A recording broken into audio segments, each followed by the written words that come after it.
Foley. Bang, and there it is, right on cue. Defending for their lives. The Prince Alfred stuck down there. Dennis Stroy's got it.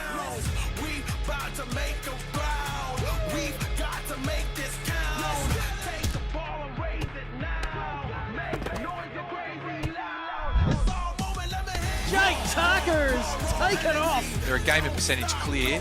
They sneak a win today. You're outstanding, man. Well done. Congratulations on the flag. Oh, A bin chicken. Your 2024 premiers, the Port District Football Club. Congratulations, you legends. You are the best team.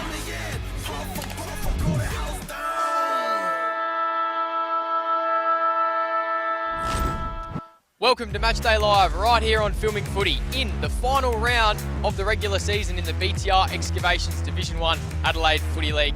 We are here at Campbelltown Memorial Oval for fourth versus first on the ladder, and it's Rostrevor taking on Port District. It's as simple as this for both teams. For Rostrevor, if they win, they secure a home elimination final right here next week. And for Port Districts, a win secures top spot and that elusive week off, which some of their elder statesmen will welcome with open arms. For Rostrevor, they need to improve on their round 9 clash between these two teams earlier in the season, where they were dominated in all facets of the game. And for Port Districts, they need to get off to a fast start. They've been slow starters this year and they need some efficiency inside 50. They kicked 9 goals, 17 against Rostrevor earlier in the season. It shapes up to be a massive clash today, with thanks to our sponsors, High Five E-Bikes, Jag Meatworks, Custom by ITC, Kimberley Resorts, Sports Interactive, Dartfish, Archie's, and with thanks to Filming Footy, this is the Adelaide Footy League.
Normalities have resumed right here on Matchday Live. The Footy Encyclopedia is back. Adam Jeffries, welcome back to the broadcast, mate. Yeah, had a sneaky week off. Good to be back with you though, Jack. Looking forward to a cracking contest today. Certainly is. Fourth versus first, mate. We'll touch on Rostrevor first. They got smashed in the reverse fixture against Port. They got dominated all around the ground. What do you think they need to do to improve on that result from last time out?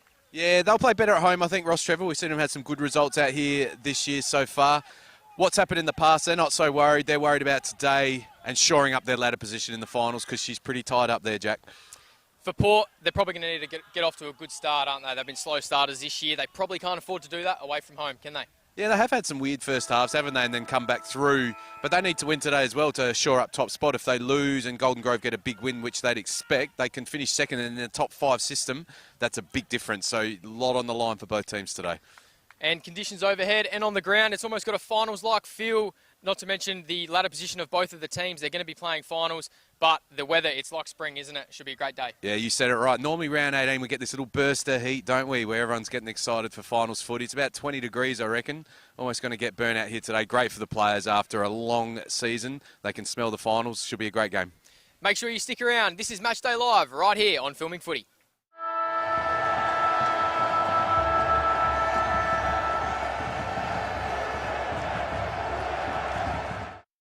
Get a quick and easy low-rate car loan from Police Credit Union today.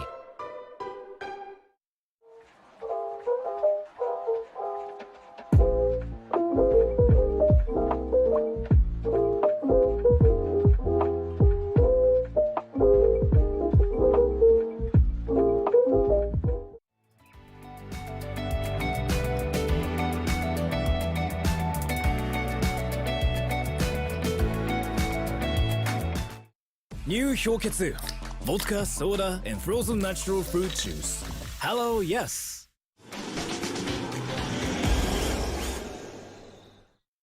We've been housemates for, what, nearly 4 years? Yep. basically since I started my uni degree and you got your apprenticeship?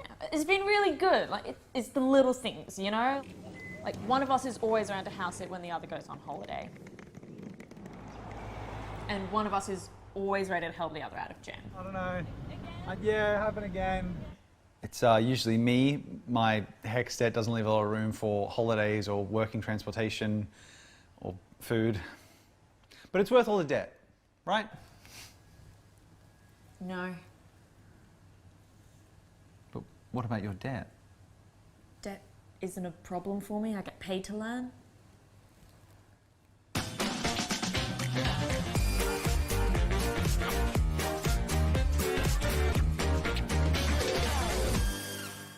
You belong in blue. Apply for a career with South Australia Police.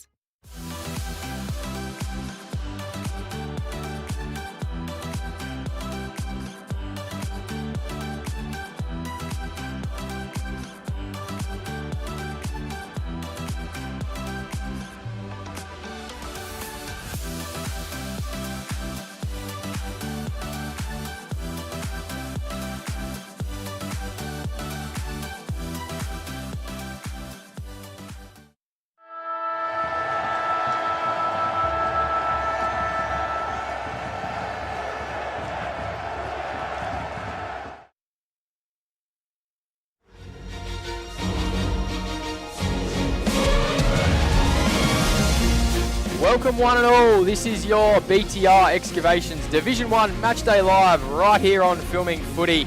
Shaping up to be a very, very entertaining encounter today. The sun is shining, it's round 18 action, the last minor round of the regular season. Myself, Jack Banwell, here with the great man, the Footy Encyclopedia, Adam Jeffries, bringing you all the action today.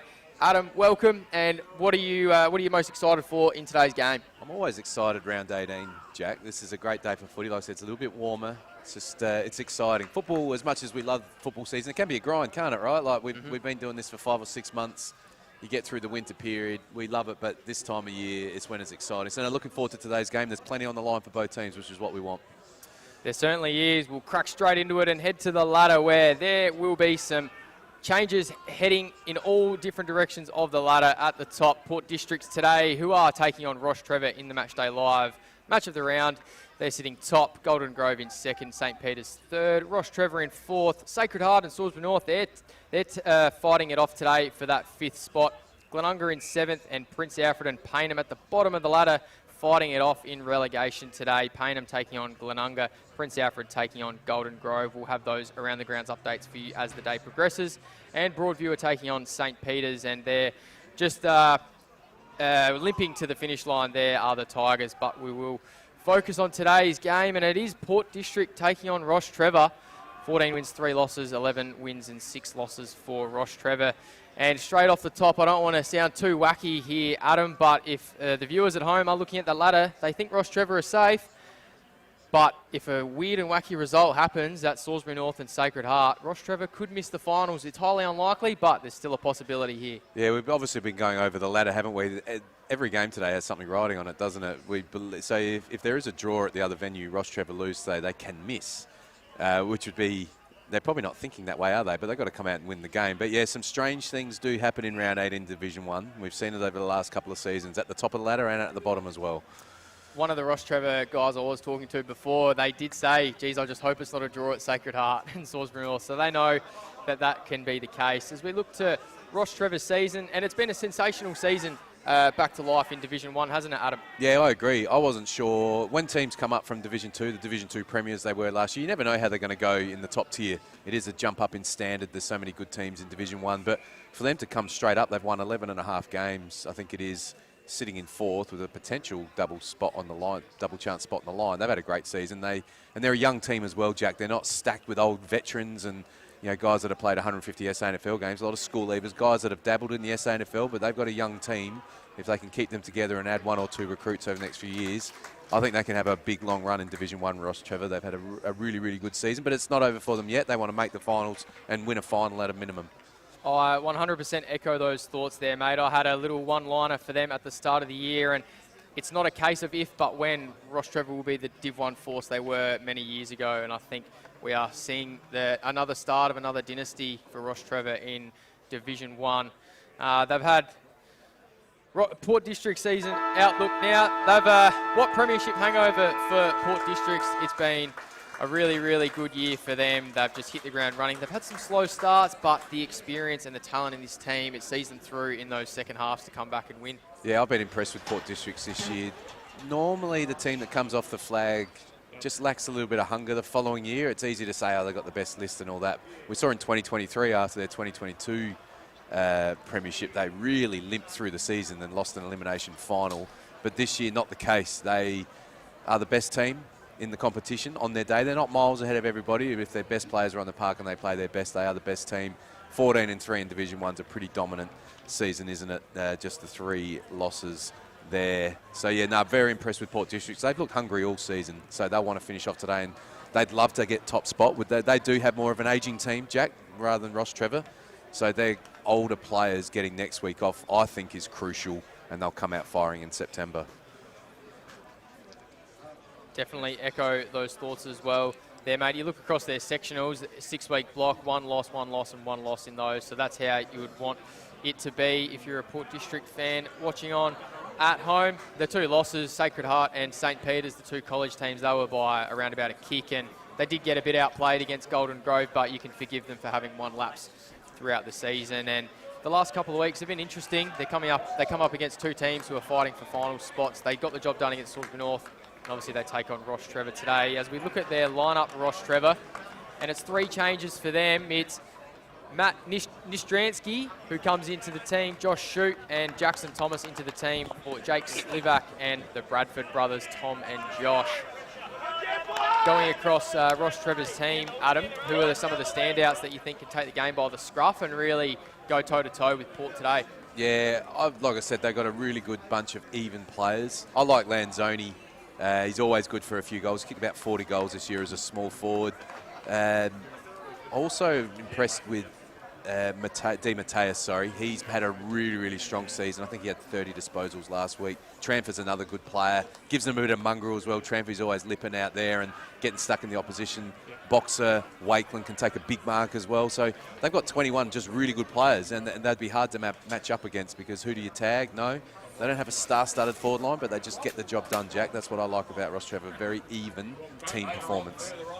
Big congrats to Elliot Murata today, who plays game number 50. He'll be wearing the number 14, and he's got a nice leg tat, so you can't miss him out on the field today. As the home team are coming out to a very, very welcome applause in front of their home faithful. Some of the other better players for them across the year. Tommy McCormack as well, 35 goals. Boxers chipped in with 19 of his own as well. James Butterworth, I think, is another one for them that's come into the team over the last couple of weeks. He missed a little patch there. He was on a holiday, so he's getting refreshed for the finals, and he's crucial in the ruck today. And as we'll see in a matter of moments with the Port District lineup, but Scooter Lysette was a late withdrawal this morning, bit of a sore back through the week, so they're just putting him on ice. And yeah, I think Butterworth will be happy with that, won't he? That's it's still the toughest matchup for the opposition ruck, playing against Lysette. And I think I read Lysette had 35 disposals last week playing in the ruck, which is an amazing amount of touches. So, yeah, Butterworth will be pleased with that. Yeah, it was incredible to watch firsthand last week. He took advantage with no Jake Russo for Salisbury North. For the reigning premiers, they have 5 changes to their team today. Dom Denton comes into the team for Lysette. Jordan DeRizzi, he'll be wearing the number 6, comes in for his 6th game in the A-grade this year. Liam Ferns, Alex Dinoff and Samuel McKay. So a couple of good inclusions there forward of the footy, which will straighten them up, I think, structurally. Matty Rose, Miller Carter, Jack Gaffney, Nash Haynes, and as we touched on, Scott Lysette are the 5 changes for Port District. There's a litany of stars across that lineup, isn't there? You got Louis Sharrod, the captain, Sam Gray through the middle of the ground. He'll miss his big mate, Scotty Lysette, today. What do you see? And before we touch on the rest, Cooper Gaffney, 100 games today. Congratulations to you, and a shout out to Tommy Javor, one of your favourite footy fans across the league. Yeah, Cooper Gaffney's been a great player for Port Districts. Goes under the radar with some of the other stars in the team. You look at the disposals from last week. Joey Haynes, let's touch on him, right? I don't know if anyone's going to put a tag on him. I read he had 62 disposals in a game a couple of weeks ago. He had 41 again last week. I'd be surprised come September that a coach doesn't say to a half forward, you've got to tag Joe Haynes. You can't let someone get 50, 40, 60 easy touches off half back. Sam Gray firing up. Normally Sam Gray cruises through the season.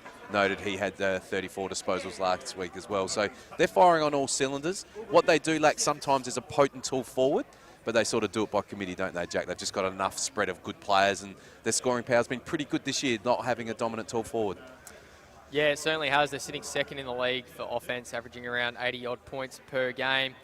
Tommy Gray's been a revelation since coming into the team. He's played 4 or 5 games this year, kicked 4 goals last week, and he's just hit the ground running coming back from an ACL. What a great story it is for him. Yeah, handy inclusion late in the season, and often when it gets to September, Jack, it's those crafty small forwards that win you the games. The Tools have to compete, but it's hard for them to kick a bag, and it's guys like Gray coming back from an ACL, be hungry, didn't play in the premiership last year, so that hunger and that craftiness inside 50, let's keep an eye on him today. And a little shout out to Hudson Angove. He made his debut last week in the A grade. Good to see that he's kept his spot. For another unsung hero I like for Port District is Benny Gould along the wing. He just doesn't stop running all day, gets involved in their link up from defence to offence, and they might just need to put a bit of time into him today. Connor Butcher is the other wingman for Rostrevor, so he might be in close quarters with him. So we head down to the middle of the ground. Both captains today wearing the number 1 for their respective teams, Stephen Lanzoni and Louis Sharrod. Louis Sharrod wins the coin toss there, and Port District head to the left of screen. So we're only minutes away from the first bounce today on Match of the Round. And we'll give our shout out to our sponsors. We love the work that they do, providing you this broadcast each and every single week. High Five e-bikes, Jag Meatworks, Kimberley Resorts, Custom by ORTC, Sports Interactive, Classic Clashes, Dartfish, Archies, and of course Filming Footy, where you are getting this live stream today. And just touching on High Five e-bikes, keep your eyes peeled for Between the Posts during the week on YouTube, where we'll be touching base with the winner of the High Five e-bikes Player of the Year award. So that'll be fantastic to see the winner there, and that's Elliot Murata in shot there, number 14, 50 games for Rostrevor today. As I touched on there, 3 minutes away from the bounce. Adam, what are your final thoughts heading into this one? There's battles happening all across the ground which need to be taken care of for either side. Yeah, I think it's going to be a great game of football. I think Port District's, like I said, their team on paper is outstanding, isn't it? There's a lot of weapons they've got, and they're experienced players as well. Jack, they're not guys that have just played a few reserves games at SANFL level. They're guys that have played AFL and a lot of league football. Guys are 30 years of age, early 30s, who just know what to do. Whereas Rostrevor have got a lot of talented players, but they're younger. So it'll be interesting to see what happens today. I think both teams will try and maintain the ball where they can. It's a perfectly still day here. Both teams don't like to bomb up the line because they don't have the dominant tall forward, so they will try and pick their way through with short passes, change of angles. But that's the risky game as well, because that can create turnovers. So which team can punish on turnover will be interesting to see. That tall forward. I probably should have wrapped up McCormack as well. He was really good out here against St. Peter's about 3 weeks ago, wasn't it, Jack? Probably won him the game. He's not going to have big disposals, but he really stood up in crunch times, took some good marks, and he's got a neat set shot for a big man, hasn't he? So they need to get some goals out of him. And like I said, the other small forwards need to get involved, kick their 2s and 3s. 10, 11 goals can normally win these games. Certainly, the many shot you just saw there for Port District. Tommy Jabor describes him as tough as a cat's head. Cooper Gaffney, and he's playing 100 games today, so massive congratulations. He is one of the stars of the Adelaide Footy League. No doubt he'll have 30 or so disposals today. I think Gaffney was best on ground in last year's grand final victory as well. With all the stars in that team, he just goes under the radar, doesn't he? He certainly does. Just touching on the ramifications for both of these teams today. Port District's win, they secure top spot and the week off. If they do lose, they are unlikely to relinquish that top spot, but they don't want to leave their destiny in Golden Grove's hands. They'll want to go into the finals with some great form, and they certainly are, winning 6 out of their last 7. And for Rostrevor, a win secures a home elimination final where the Stream team will be back here next week, if that is the case, against either Sacred Heart or Salisbury North. Lose, and they will play the winner of Sacred Heart and Salisbury North. Assuming there's no draw, Jack. Assuming there's no draw. If they do lose, they'll play the winner of that matchup away from home next week, and we'll give you all those around the grounds scores as they come throughout the afternoon. Just touching on the last time these two sides did meet, it was round 9 earlier in the year. It was Port District 9-17-71, defeating Rostrevor 8-6-54 by 17 points. And Port District did dominate most of that game, so Rostrevor, even though they were in front by 16 points at half-time, it was Port District's game for the majority, and they did well in the end to overcome that. They do have some inaccurate games out at Largs sometimes. It is quite windy over there. You don't get as much breeze here. But, yeah, Port District's well on top in that match, bar their accuracy in front of goal. There is not a breath of wind to speak of. The sun is shining. It's finals fever here in the BTR Excavations Division 1 Adelaide Footy League. There's ramifications on every game throughout the competition this afternoon, and we'll definitely be bringing you those as the games progress. We've got Butterworth heading to the middle for Rostrevor in the ruck, and it looks Is it McKay that's going to do the ruck work, maybe? I think you're right, yeah. Yeah, so that's what it might be. He's obviously their second ruck. Lyset normally does 90% of the game, doesn't he? Doesn't come to the bench hell of a lot, the big fella. McKay's normally a tall forward who'll relieve in the ruck, but it might be a good opportunity to get some minutes into him coming into the finals, because you never know what can happen. If the big fella goes down, they need some support. So let's keep an eye on McKay. What McKay is a good mark around the ground, so it might free him up from that centre-half forward role to take some marks around the ground as we get ready for action. Jack. We certainly do. McKay, Gray, Mitch Gaffney, Jason Niskahus for Port in the middle of the ground. Butterworth, Wharton, Tranfer and Josh Shute. Shapes up to be a classic here on Filming Footy. Umpire's blown a whistle early, and James Wharton pushed in the back. So Rostrevor are going to get their first foray forward. Comes to ground, Butcher, Gould. One of my favourite players in the Adelaide Footy League. Does the job each week, sees that one over the line. So there's that direct matchup. I agree with you on Gould. He's a guy that goes under the radar again, but he gets his possessions in space and he really stands out from the commentary box. Keep an eye on him for today. I think Butcher and Gould have shaken hands and see each other at the end of the game. They're both sweeping at this stoppage. Wharton in and under, good tackle.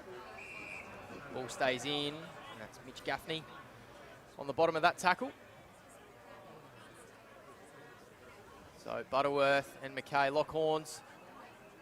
Nillel drawing that one. Tranfer, handball too hot for his teammate. Dwyer gets a scrub kick away. Good spoil. Butcher gets a handball out. Crowd over the line, Swanbury and Tommy Carter. Classic Division 1 game to start. Lots of numbers around the ball. Just 3 or 4 pairs of one-on-ones away from the stoppage. Repeat stoppages early, which means both teams are on. We saw a similar start to the game a few weeks ago here against St. Peter's, didn't we, Adam? Yep, for sure. Tranfer, Wharton now. Second clearance of the day for him. Gaffney, the 100-gamer. Back with the flight. Sharrett and Haynes, they'll work it out between the two. They're in acres of space on the outer side. Bathing in the sunshine here. Hope Joey Haynes has got sunscreen on today. Great smother, Di Mateus. Adams man. Haynes follows up. Sees him over the line. Yeah, good start for Gaffney with the intercept mark, and they're away, aren't they? Haynes was going to deliver the ball inside 50. Timely smother there for Rostrevor, and we get another stoppage. Beautiful day. No excuses for poor skills this afternoon. Shoot in pursuit. Dwyer. So the two number 17s lock horns and don't go too far. That's about a handful of stoppages already. We're only 2 minutes into this game. McKay, front position, wins it down. Gaffney, Niskahus, Tranfer. Boundary line beats all.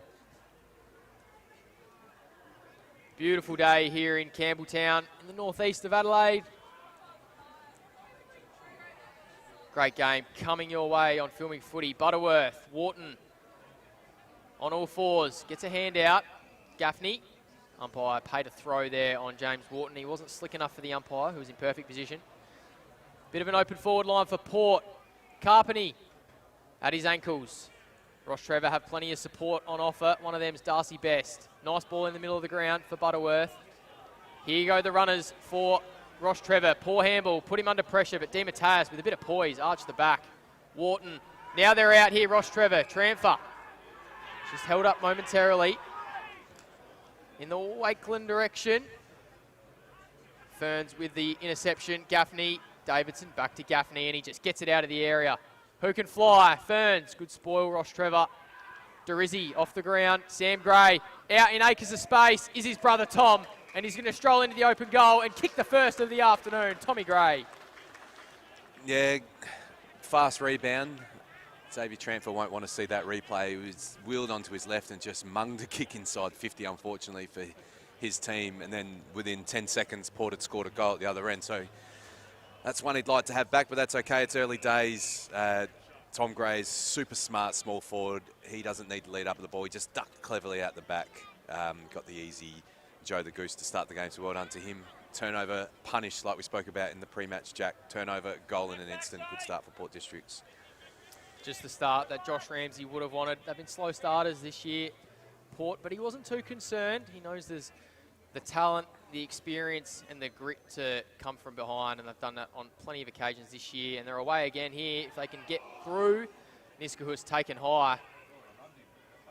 Might have a 25-metre penalty here, just for a little bit of don't argue afterwards. Yeah, he gave him a few afters there, Josh Shute, didn't he? Niskahus, no one on the mark, so we can play on, drill it inside 50, in front of Ferns, got a kind bounce. Couldn't shake Hayden Swanbury though, and that's an excellent tackle. So you can see them use Ferns as a bit of a pseudo tall forward. He has obviously made his name as a midfielder, so we're interested to see if he rotates on the ball, spends the entire match as a tall forward today. Inside 50 here for Port. Niskahus has to do the rucking, so Butterworth wins it down. Couldn't get away there, Ryan Lim. The ground is bathed in sunshine, and so are we here in the commentary box. I did give Joey Haynes a little clip for sunscreen. We might need some of our own, Adam. I didn't bring any. So in dispute now, Butterworth. So he's been busy early. Good signs for Rostrevor. That hat kick away. Doesn't go too far, and Louis Sharrett holds on into Sam Gray. This is where they don't like to blast the ball. They don't have the big tall forward. There's numbers back. Sam Gray will try for a clever kick, and he's hit a lead. That's a fantastic kick. That's magnificent play by Sam Gray. You can see the Rostrevor defenders are all back on the line expecting the big long bomb, but Sam Gray's too talented for that. And that's a great lead up by Ferns, playing as the tall forward today. He was. He's been thrown around in all different positions this year, hasn't he? He was in defence a little bit, and as you said, dominating through the midfield in recent weeks, but he's had to go forward. He's kicked 12 goals on the year, so he knows where they are. Do you want to call this one home, seeing as you called the mark, Adam? Yeah, it was a great passage of play. Ferns is an experienced player, about 48 metres out. Looks like it'll just fall short. It stays in play, which gives them an opportunity. Bit slack there on the defensive line by Rostrevor, but they get away with it. Let's see what they do from the kick out, Jack. That was Carpeney off hands with a flying left foot snap. Couldn't quite put it through. So Rostrevor, Port District, are off to a good start here. 7-point advantage. It's an ominous ball inside, but Will Mead hangs on from the DeMatteis kick in. And they go to the outer side here, Rostrevor. Lanzoni presents. It's going to go over his head, though, from Darcy Best. Does he get on the end of it, Lanzoni? He does on the bounce. Got a handball away. Good tackle. Ball come out, though, Haynes. They work this out momentarily. Sharrod. Touch play on. Umpire says, I'll have it. Just couldn't quite find the target at half forward there, could they? But you can see what they want to do, Rostrevor. They want to change the angles coming out of the defensive 50. Butterworth to the running Wharton. Couldn't quite hold on. Gray bumps him. Carpeney took on one, took on two. Didn't get it out, holding the ball. Yeah, correct decision there, I think, Jack. Didn't have a lot of time, but he did try a couple of fend-offs, didn't he? So I think you've got to reward the tackler there. He did. That's Bo Bolden with ball in hand. Wakeland presents. It's going to fall short of him. And Passanidi. Another one of those reliable contributors that Josh Ramsey can count on. Gets in the hole and intercepts. So there's this chipping game that you're talking about, Adam. Back to Joey Haynes. Yeah, they love to get the ball in his hands, don't they? They'll kick it to him wherever he is. But they've manned him up pretty well here. They should force him up the line. No, they're going to keep trying to switch the football. Liam Ferns. So McCormack's in the hole for Rostrevor, doing well to shut off a inside ball. And Ferns is stuttering, doesn't know where to go. That's hugging the boundary line. Yeah, it's good defensive play by Rostrevor, isn't it? Again, you can see the one Achilles heel in Port District's team is they don't have that tall forward bailout kick to use there. And Rostrevor cut off all the short passes and they keep the ball in their front half. Got Dom Denton on the boundary line about to come on. I was surprised that he didn't start in the ruck. He's got the height advantage over Sam McKay. Yeah, he'll spend some time on ball today. But I think they want to get some minutes into McKay before the finals, just to keep maybe big Scotty Lysett as fresh as possible. So Gaffney picked up the loose ball and knew Joey Haynes would be there. That kick's not his best though, and turned over. Darcy Best. It was only a few weeks ago where we saw him take some intercept marks, didn't we, Adam? Yeah, he was brilliant in that game against Spox, wasn't he? But we see another turnover here. Just burning the footy a bit, Rostrevor, aren't they? Winning around the ball, but not kicking the ball well in their front half thus far. Mitch Gaffney faked a handball and he was forced to play on in the Denton direction. And Benny Gould off hands in the Derizzi direction over his head. Ferns, Niskahus, time to steady. Jason Niskahus. Yep. Great passage of play, Port District, and they are away. 9 minutes into the game here, 2-1-13. No score yet for Rostrevor, and they've hardly fired a shot. Yeah, Rostrevor, they're having a crack around the ball. It's not, this isn't a lack of effort. This is just turnover. So going for the short pass at half forward, turnover, and in a jiffy, it's a goal to Niskahus at the other end. So that's 2 goals from turnover so far for Port District. Good finish by Niskahus. And Ferns has looked dangerous as that full forward so far, hasn't he? Even just there, it looks basic, but to play in front, collect the ball cleanly, he's a midfielder by trade, give the handball to Niskahus, and they had another option there too. They had sort of 3 on their own. So yeah, Rostrevor just need to tidy up their disposal, maybe go long and strong into the top of the square. Jack might be the go early in this game. Noticing Finn Wakeland's playing a little bit deeper, and he's got Tommy McCormack in the goal square. Should Finn Wakeland maybe roll up a little bit more to give them that area of presence? I think they need to change their style here. Again, they're going to go wide rather than go direct. Well, let's see what happens. Held on there really well was Niskransky. Short ball inside on the 45. Murata, the 50 gamer, had some work to do. Just found Wharton, but he couldn't pick up the ground ball. He eventually did. Gang tackled. Will Mead streaming through, and that's a big NFL type punt inside 50. Wakeland off hands. Gray hacks it out of the area. Carpeny sitting under a high one. Held strong. And they're away. Ferns. Darcy Best has got his hands full today. Puts it in the space of Tom Gray, who used his body well. And it was a great kick by Jack Ferns into the leading area for Tom Gray. A champagne football, isn't it, really, by Port Districts. Again, Rostrevor not really getting the job done in the forward 50 at their end, and they've gone bang, bang. And yeah, Ferns is looking really, really good. Another goal assist coming up here. And Tom Gray had the whole 50 to himself, so he just had to time his lead, get into the vision. Don't want to put the commentator's curse on, Jack, but usually a pretty decent set shot from about 40. We're right behind it here on Filming Footy. For his second in this quarter, Tommy Gray hangs it out to the right, and Adams mozzed him. Yeah, didn't quite strike that, did he? But again, powerful rebound football by Port Districts. Beautiful skills and transition from them on the turnover. DeMatteis. Baldwin dropped what he should have taken. Had time to recover. Kick comes inboard. That's dangerous. Deinhoff couldn't hold on, but it's forced some pressure here for Rostrevor. Niskahus time to steady. Finds Sharrod, who plays on. Little chipping ball. Derizzi holds firm. Another turnover. Yeah, I've got to say, some strange decisions with ball in hand so far for Rostrevor. They are clearly under pressure, and they keep wanting to take those 50-50 passes into the corridor. I know sometimes they come off, but I think now's the time for a kick to a contest. They've been doing well in the contest, Jack, but not on the turnover here. Derizzi shaping up with the check side, and he loves it. Gives a shush to the crowd. Back into the team today, and back on the score sheet is Jordan Derizzi. That's his 12th of the year. Made that look easy, that Chinana, didn't he? But yeah, just nonchalantly put it through. But again, hard for Rostrevor to defend those balls when they turn the ball over in those areas of the ground, and they give Port District's skilled, experienced players time and space with the ball. 4 marks inside 50 already for Port Districts. Have to say, making it look easy, but again, all 3 goals have come from turnover. If Rostrevor can just tidy up that area, maybe go long and strong, get a contest, the game can even up quickly. We've seen a few games throughout the year, and the most recent matchup where Port Districts have been inaccurate despite their forward half dominance. They're making it count today. 3 goals, 2 in the early stages of this first term. Denton now in the ruck against Wakeland, who had the jump. A good follow-up there by the Port big man. Restricts the clearance for Rostrevor. He's going to have the weight advantage in those ball-ups today, Dom Denton. See, both teams now have employed a spare behind the ball, which I think that's been instigated by Rostrevor under the pump, which leaves Joey Haynes on his own in the defensive 50 right now. Not sure if you want that if you're a Rostrevor player. Off hands here, Gaffney and Nistransky. Gaffney, Baldwin tackling, and Cooper Gaffney can't go anywhere. Sharrod's also swept behind the ball as well, here playing that wing role.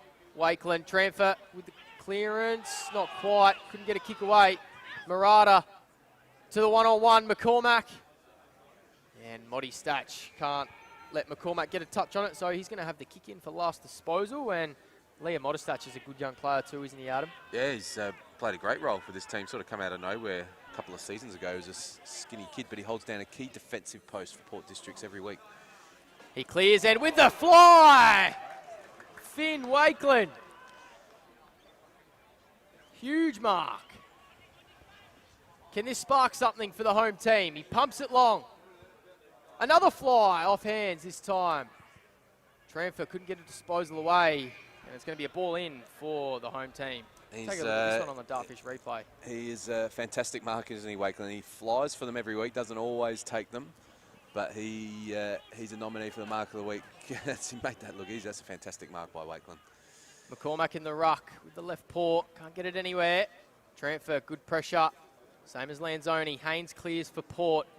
Tommy Carter and Wakeland spoils out of bounds. Just steadied here a little bit, Rostrevor. I said the inside 50s are basically level. There's 7 each, but they've just given up turnover goals. So there's no lack of effort here by Rostrevor. It's just a couple of passes that have missed. They just need the next one, though, Jack, don't they? Just a settler. It's a long way to go in this match. 100%. What can they do here? Carpeny gets a 4-metre kick away. Dienhoff. Dwyer. Ball's just hurried forward. And a soccer kick off the ground. Doesn't cut it for the umpire, so Darcy Best is going to have last disposal inbound.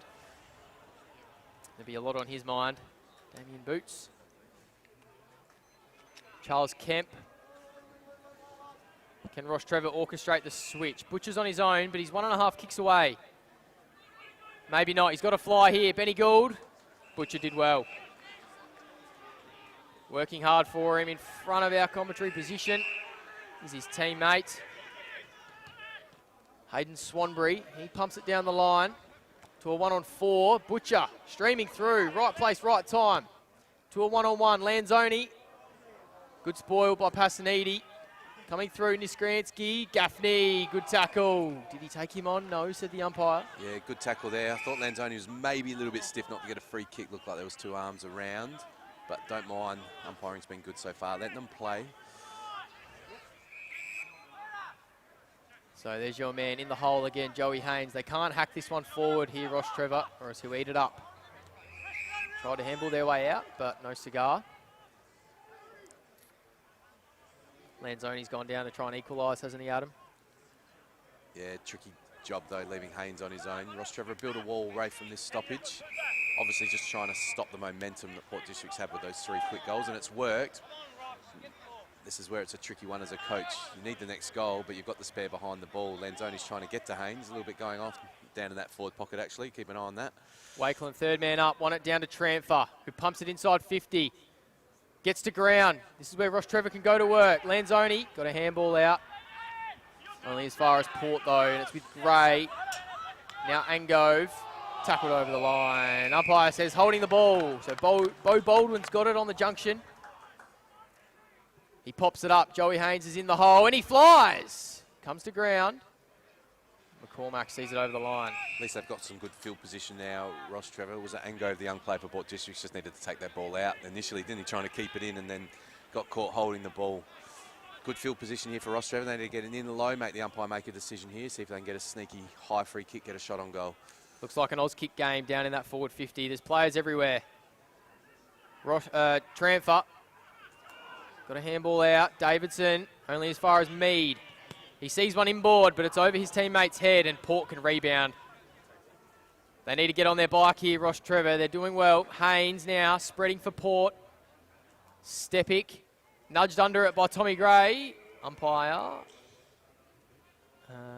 Free or? No, I think we've got a boundary thrown. Gray might have just been out of bounds, apparently. But yeah, right play by Mead, but he overcooked the kick and opened up the fat side, didn't he? But they dodged a bullet there, Rostrevor. He did. Sharrett's playing that position very well on that fat side. They get a clearance now, Rostrevor. It's with Murata. That kick doesn't find a teammate or a set of hands, so Joey Haynes will bring it in and Port District queuing up for the switch. Yes, indeed. They don't like to go up the line, do they? Sometimes they're forced to, but no, they've got one open in the corridor and they are out on the far side here. They are Davidson to Gould or Modestach. They can raffle it off, and Gould calls him out. He's got a paddock. 2 bounces here, Benny Gould.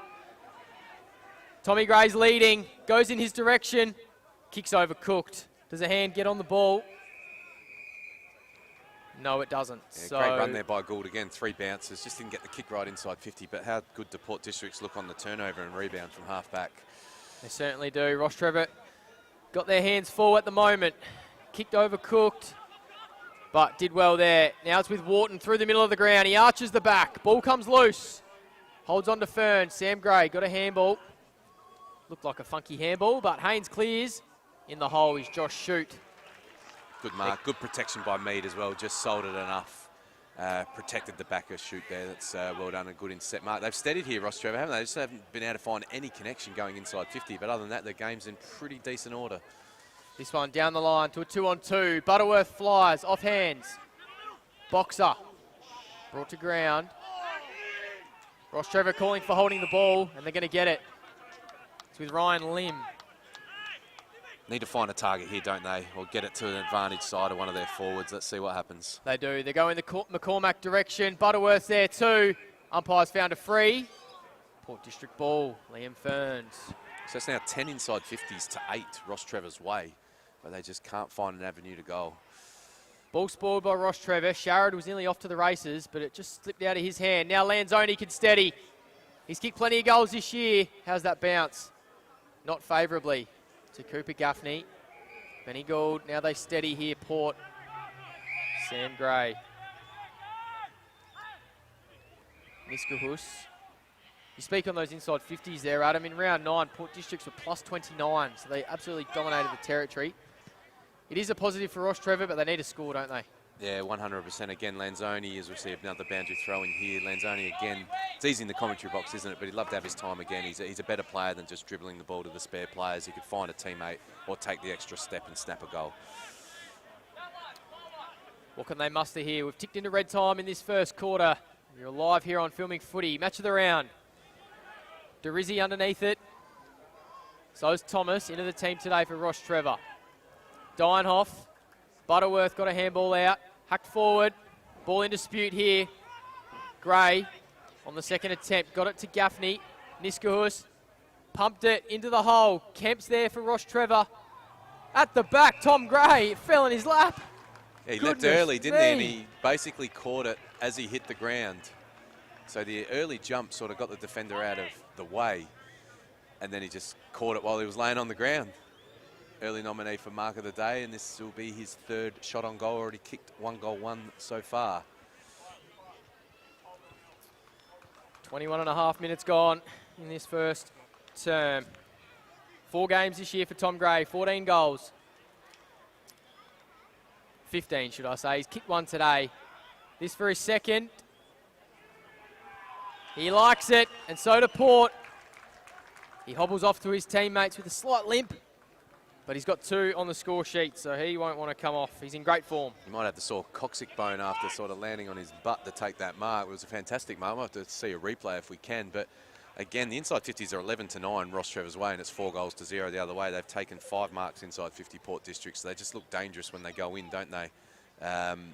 But yeah, great start to the game for Tom Gray as well. He was a little bit proppy after that mark, but I'm sure he'll be fine. He's eyeing off a bag today. 50 this whole quarter pretty much, hasn't he? Him and Ferns are just rotating out of the goal square. That was the first score for 10 minutes here in this first quarter, so it was a bit of a stalemate. And the margin has just drifted further. We're 26 points now. Rostrevor yet to trouble the scorers. Baldwin for Rostrevor. Wharton head over it, couldn't take it. It's with Sharrod now, the skipper for Port. Has time to steady back onto his right. In front of Dwyer, clever tap on. Tom Carter. What can they muster here? Short ball. Ferns diving into the slip cordon. Out on the full.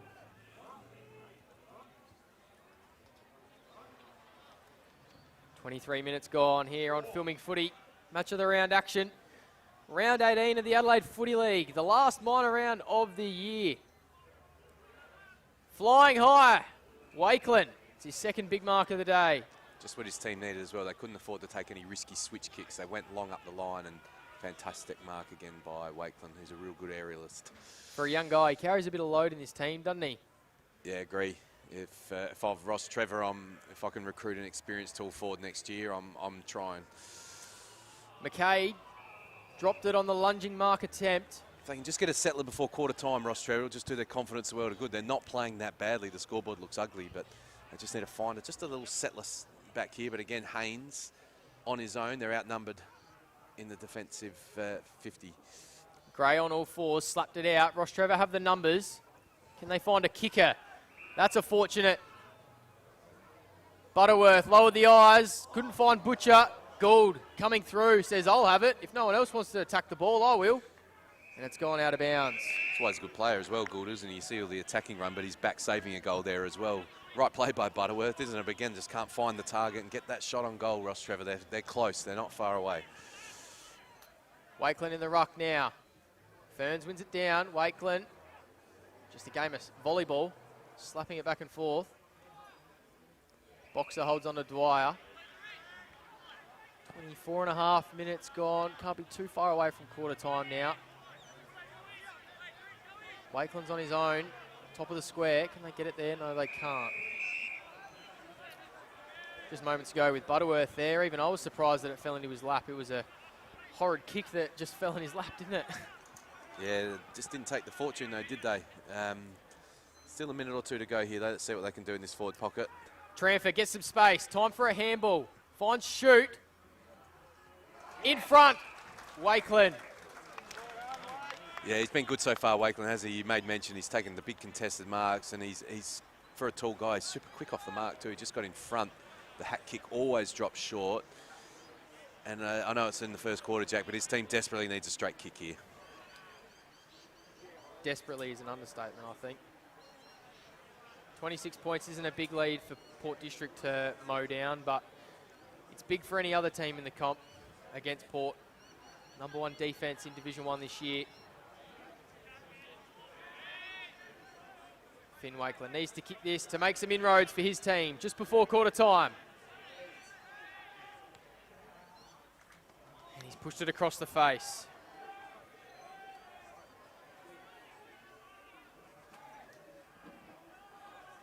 You hear a pin drop here, can't you, with that miss? That would have really got the crowd going. I think you're right, Jack. The local crowd's just a little bit stunned at this start, aren't they? They've come into this game with high hopes, wanting to win a game of football.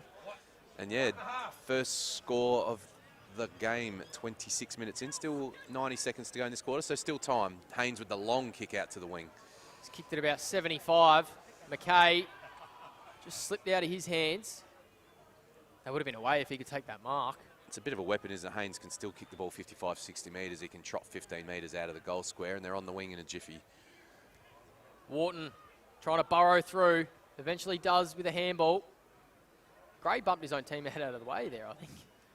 Dwyer, handballs forward now for Port. Just a bit of surge footy at times for Port. Just playing the basics well in this first quarter. You can see on the bench for Port Districts, they've got the AFL-style signs up to let their players know how much time there is to go. So they're a well-drilled team, aren't they? They know what to do in these late quarter situations. And they'll be happy to take this lead in. Oh, big time. Like I said, Rostrevor have played some pretty good football, 13 inside 50s to 10, but Port will be pretty happy just to bottle it up here, not let Rostrevor get a late one, get their confidence going. Scooter Lysette doing his duties out of the team today, holding up the sign. 1 minute to go in this first quarter. Tranfer, another clearance for him. It's a hat kick inside 50. Shallow entry. Umpire's found a free. It's for Rostrevor. Play on advantage. It's with Tranfer. He fires Niskransky. Much better use by Tranfer on that occasion. Like I said, he had a couple of kicks early in the game that he'd like to have back, but that was a beautiful fat side lace-out pass.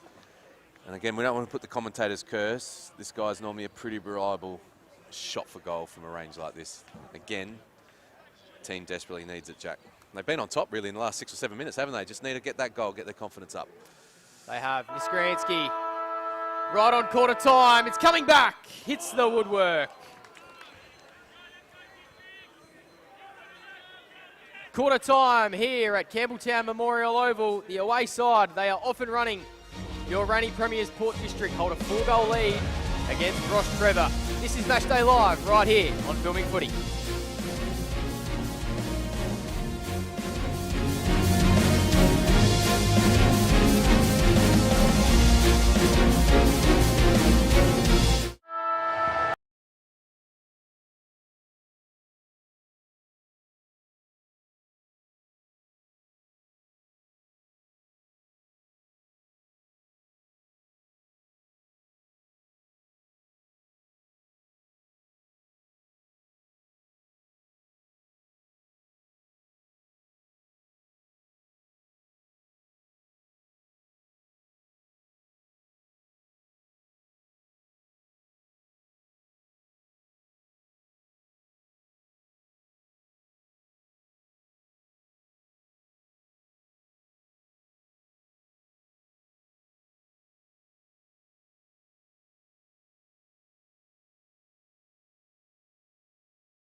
You belong in blue. Apply for a career with South Australia Police.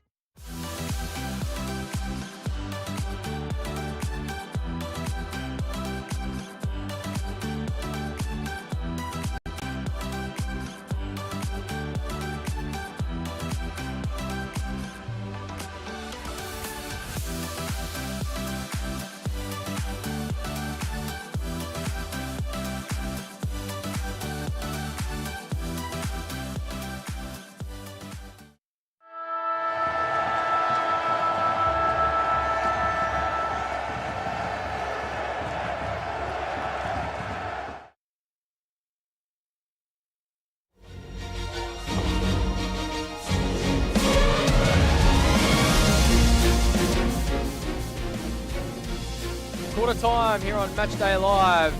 Thanks to our sponsors, High Five E-Bikes, Jag Meatworks, Kipperley Resorts, Custom by ITC, Sports Interactive, Classic Flashes, Dartfish, Archies, and of course, Filming Footy, where you are receiving this live stream today on a fine Saturday afternoon in the northeast suburbs of Adelaide. It's Rostrevor taking on Port District, and your reigning premier of Division 1, Port District, they got off to the races. They lead by 24 points. And I'm here with Adam Jeffries. It was a very, very entertaining quarter. It was a bit of a seesawing contest. It went up and down the ground lots of times. Rostrevor had plenty of inside 50s but couldn't quite make it count on the scoreboard. Adam Jeffries, what's the story of the first quarter for you? Yeah, if you're just tuning in, you'd swear that Rostrevor may be getting smashed in all the statistical categories, but the reality is Rostrevor played good football. They've been winning the clearances, they've been winning the territory, 14 inside 50s to 10. But what Port Districts have done is they burnt them on turnover. I thought Rostrevor early were just taking too many risky kicks, not wanting to go long down the line. And Port District went in the blink of an eye, Jack, didn't they? A couple of times went bang, bang, and found some targets. Tom Gray, 2 early goals, looking dangerous at the goal front.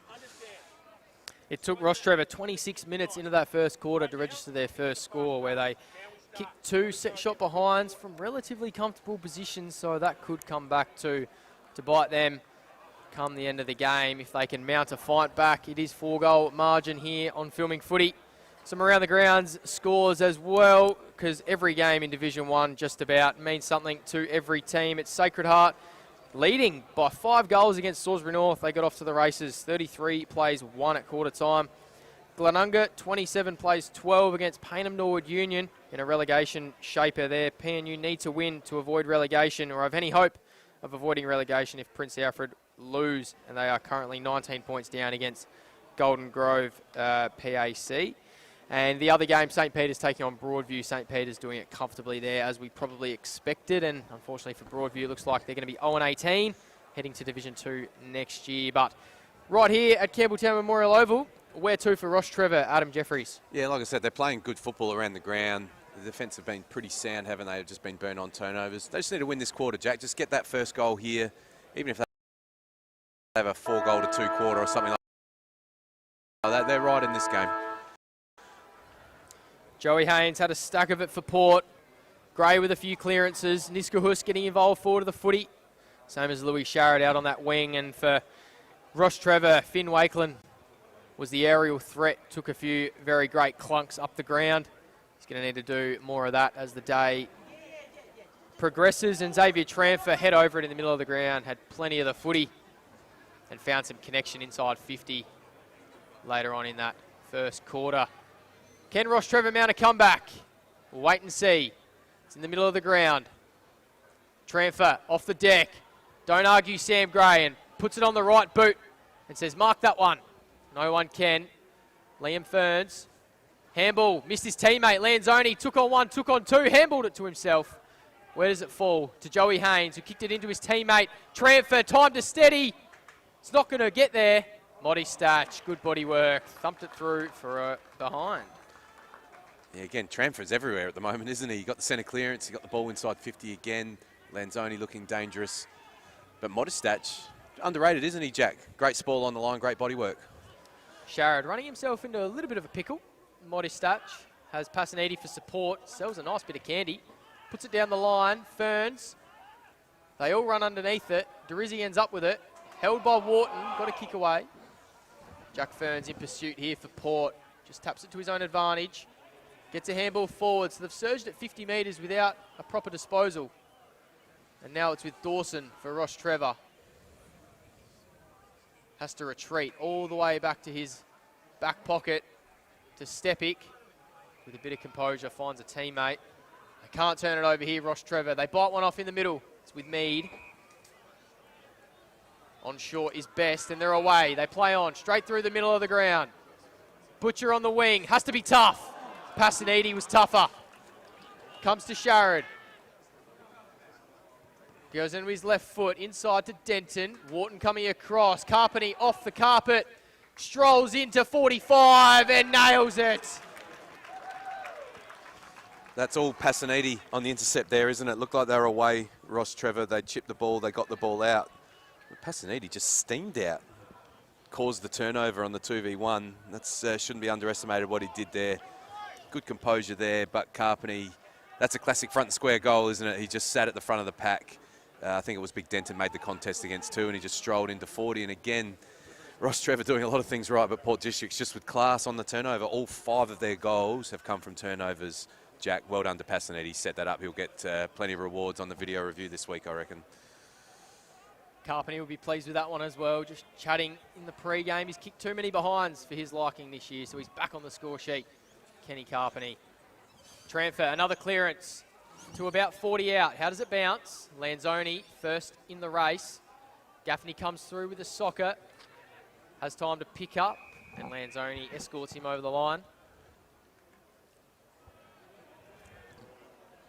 Just desperately need a settler, Rostrevor, don't they? Like I said, the scoreboard's starting to get a little bit ugly, but they're not playing bad football. Just need a settler. As Butterworth goes the big whack inside 50. Doesn't go too far. Lim around it. Plenty of players around it. Niskahus. Mitch Gaffney. Butterworth and Denton. Denton commands front spot. Falls to ground. Tranfer. Soccer kick. How does it fall? To Wakeland. Again, it's Tranfer again, isn't it? Like he's everywhere. Credit to him. He just keeps going at the ball, The ball just seems to find him, but that happens from work rate. Again, Wakeland, the only blemish on his game was that behind in the first quarter when his team desperately needed a straight kick, but he's been really, really good as well. Again, he'll be feeling a little bit of pressure on this kick, but if he can slot it, I still feel like Rostrevor in this game, Jack. I think we're going to say the same thing there. Again, Finn Wakeland playing in front from a little hat kick, and hopefully he can take advantage this time around. So the flying Finn, 23 goals on the year. It's been a revelation in Div 1 this year. Finn Wakeland didn't like it straight off the boot, and it's still early in this second quarter, but Rostrevor need to kick straight. It's a real shame, though, isn't it, for the game, isn't it? Like I said, we're trying to pump it up, and they're 5 goals to 0 down, but they are playing some pretty solid football. Just need to hang in there. You've got to be mentally tough in these spots. Understand that we're actually not far away here, guys. Need to press and lock the ball in here, but Haynes will look for the long ball. Perfect exit kick again. It is to Modistach. So they set up for that 80-metre bomb, and he just darted at 55. Modistach now goes where Joey Haynes probably could have kicked it from the kick-in. Ball in dispute. Rostrevor, nice chain of handball. Wharton couldn't find Tranfer. Gray tries to slap it out of bounds, but Tranfer keeps it in. Again, he pumps it inside 50. Shallow entry, but someone can hold on. Wakeland can. He'll be out of his range here, though, Jack. So they'll be interested to see if he looks for a little short pass or if he just goes long to McCormick at the top of the square. Port District are flooding the forward 50. The defensive 50, sorry. Wakeland's just going to set it up by the looks. He's put most of his shoe through it. Kemp! Great mark! Yeah, good call by you, Jack. You could see him coming a few steps back, couldn't you? They'll be disappointed there, Port Districts, to allow him that run at the ball. Not sure who had the defensive assignment on him there, but when a player of his quality can just get a run and jump at the ball, it's hard for the defender sitting under that ball. Don't want to moz him here, Jack. Hopefully he can put this through and get Rostrevor's day going. Well, I put it down in the book with pen, so thank God I don't have to rub that one out. They're away, Rostrevor. It's taken them 6 minutes into the second quarter, but they've got there first. And it's thanks to that man, Charles Kemp. Yeah, great mark by Kemp. Not sure if we'll get a replay. We'll get the set shot here. It's only 15 out directly in front. He might have been a bit nervous on it, given their goal kicking so far in the day. But like I said, not trying to pump this game up. Rostrevor are right in this, Jack. They're playing good football. They're winning the territory. They're winning the centre bounce. Just couldn't find a straight shot inside 50. Finn Wakeland's been tremendous again. Another contested mark. That's 4 contested marks in this game already for him. So he's proving a handful. And on that occasion, it bared fruit for his team. Goal to Kemp. Well done, Rostrevor. I think Damien Boots down there on the bench would have been discombobulated with how well they're playing. But they've just got their first in the second quarter. Denton wins it for Port. Ferns straight off the centre square line. Comes in, but he's gang tackled, and that will be holding the ball. Josh Shute, the recipient. He's got Butcher on the wing near side. He goes straight down the guts. Butterworth. Great spoil, Gaffney. Didn't know what was coming. Lanzoni holds on to Passanidi. And it's top of the 50 here for Rostrevor in their forward half. And that goal, I think, might have just given them some life. Yeah, if they can get another quick one, Jack, I reckon she's game on here. They're up and about. Need to win this contest. Gaffney tackled by Wharton and forced the kick to be rushed. And it's turnover here for Rostrevor. Haynes in the hole. Wakeland's coming across over the back. Comes to ground. Plenty of players around it. Gaffney there for the back feed. Darts one outside. But only as far as Dawson, who was in the best players last week for Rostrevor. Short one to Beau Baldwin. Shoots in acres of space in the. Yeah, he was just on the back foot there, wasn't he? Just led a little bit too early. Now he's turned the ball over in the pocket. I would have gone back to Wakeland. Really put some pressure on Haynes there, didn't he? Really forced him to sit under the last one. Not sure about that entry. Get the ball into a dangerous spot. Mitch Gaffney in position A for Port was able to intercept. Ferns off his hands, and he was able to get the receiving handball and pump it in a one-on-one. Tom Gray. Stepik's got his hand full this afternoon. Derizzi, does he arch the back and take boundary line? Decides a little stiff arm. Finds Harry Dwyer with a 16-metre pass. It's fantastic play by Derizzi. How composed was he there? The tackler coming, just fended him off on the back foot. Dusty Martin just hit the short pass. Great play by Derizzi. Dwyer comes inside to McKay, top of the 50. He dropped what he nearly held onto. Butcher couldn't quite spoil Sharrod's mark, and he holds on 48 metres out. He's calling for a teammate to get into some space, and he has one. Tom Gray, unopposed. That's poor from Rostrevor. Oh, dodged a bullet here, Rostrevor. The umpire's called him back for not going back in line, which I'm not sure. Yeah, AFL would have got away with that. They need to defend this. Rostrevor had all the play, but they can't let Port Districts get a goal on the rebound again. Not sure if Sharrod's got the range here. He was pretty keen on the short pass. Let's see what the veteran can do. Clearly doesn't want to have the shot, so the umpire should call play on here, I think. Tells him to move it on. He sets it up. Louis Sharrod, he stuck his shoe through it. Came to the goal line, and there's a free against Rostrevor, and they take advantage through Dawson. They're away with hands now with Thomas. Short ball to Baldwin, that's dangerous. He ends up picking up the scraps. Murata, the 50 gamer, he's going to be hunted. He got rid of it. Kick wasn't to his teammates' advantage, and Davidson will eat that up all afternoon. Comes inside to Joey Haynes. He's got Gaffney on short through the guts, right on the centre circle. Just had to hold up and stop and prop in the centre wicket. Has Ango for support. They go inside 50, Port. Over the back, Ferns brought to ground. He retrieves the loose ball. Off hands here, Dwyer. Niskahus holding on, says the umpire. Niskahus will have the free. Yeah, again, Port Districts, they just look dangerous on that turnover. They get the ball at half-back. Haynes, Gaffney, they're inside 50 in a jiffy. And again, Niskahus, nice impact inside 50 for Niskahus, lining up for his second goal, I think it is. Got one on the run in the first. Certainly did. He's kicked 2 goals on 3 occasions this year, so he knows where the goals are. One of the experienced campaigners for Port, the vice-captain. Just a little steadier. Hits the woodwork.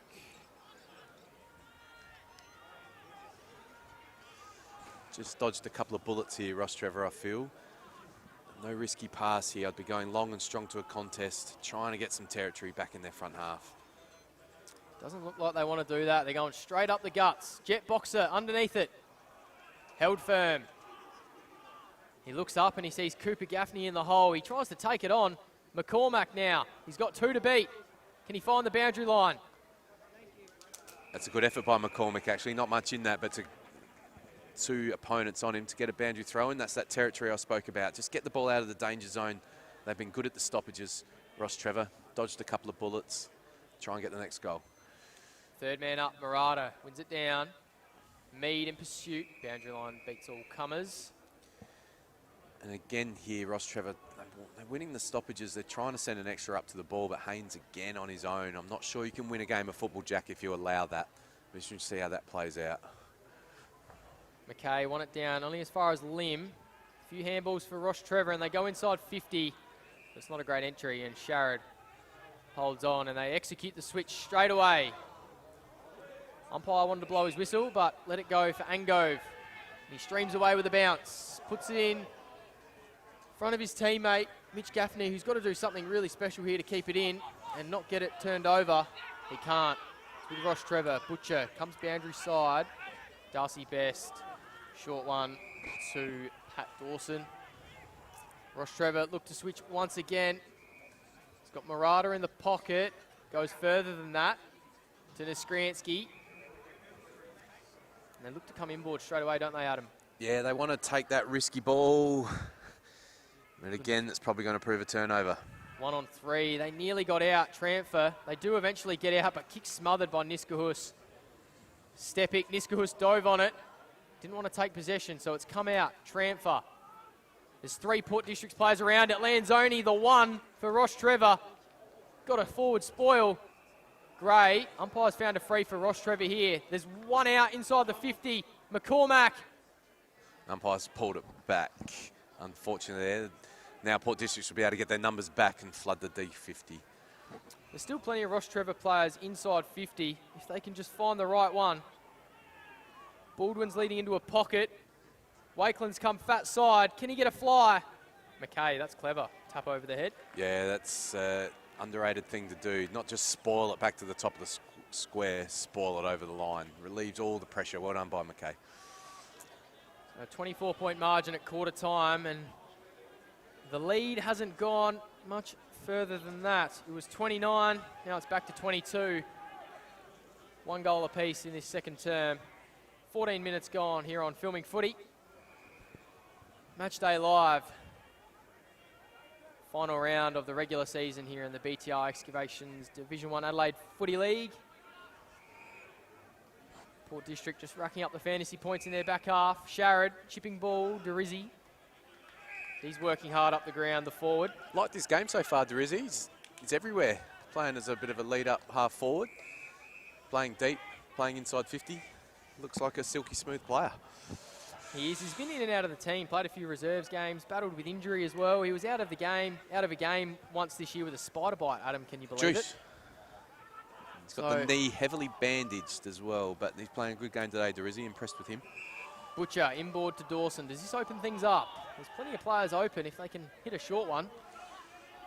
But Dawson's probably their best ball user, Jack. I'm surprised they don't use him maybe in games like this at half forward. He gets a lot of ball at half back and sets them up, but he's a beautiful kick inside 50. See he's drifting forward here now. Tempted to maybe use Dawson forward of the ball in the second half if I'm Coach Boots. Mead puts it up the chimney. Says someone mark. Umpire's found a free for Finn Wakeland.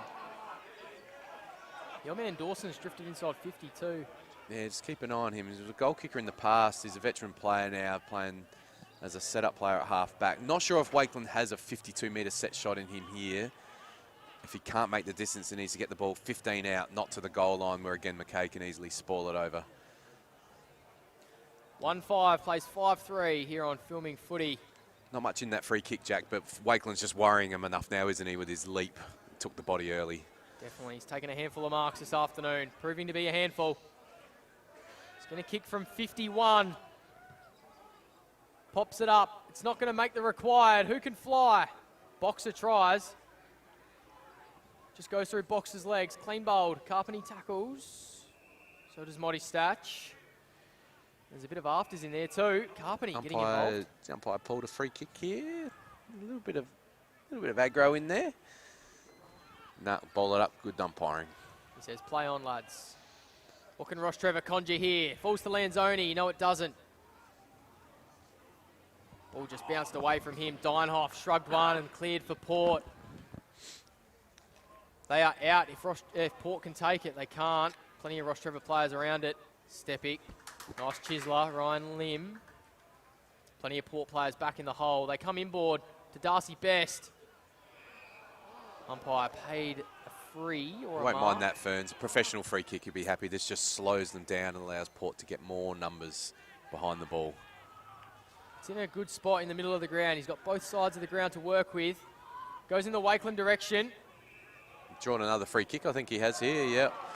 So they're obviously mindful of his run and jump, aren't they? I thought that one was probably more there. I thought the initial one he got a moment ago was a little bit unlucky to Port Districts. But yeah, he's got them worried and they've hit the hot spot there, Jack. Haven't gone out wide.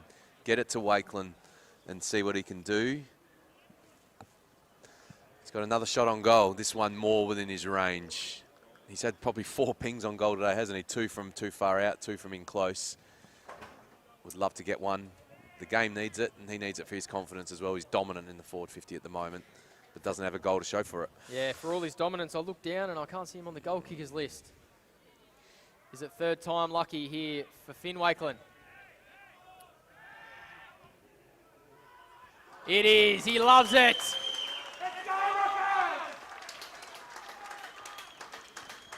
Still feel like it's game on here, Jack, don't we? Like I said, the scoreboard looks good for Port Districts, but again, it's 8 inside 50s to 5 for Rostrevor this quarter. They've taken the 3 marks inside 50. Wakeland's dominant. They just haven't kicked accurately, have they? But now with the 2 quick goals, 16-point margin, back to the centre. I think it's game on here. It certainly is game on, and that goal from Fid Wakeland caused a big hullabaloo in the rafters here at Campbelltown Memorial Oval.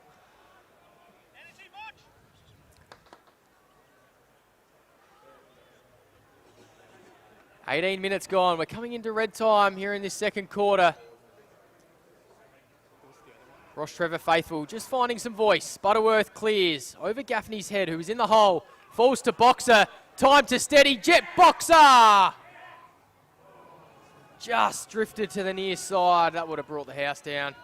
You can feel like the home supporters are just riding that one home, won't they? They know it's game on here. Another centre clearance, 4-0 this quarter. Rostrevor out of the centre. Haynes falls to the back, but Wharton beats Gray. He gets a handball to Murata, who goes back. They're queuing up in the middle of the ground. Mead can take this forward, and he does. Spears it into the hot spot. Joey Haynes just dropped it in the end. Sharrod was there to collect.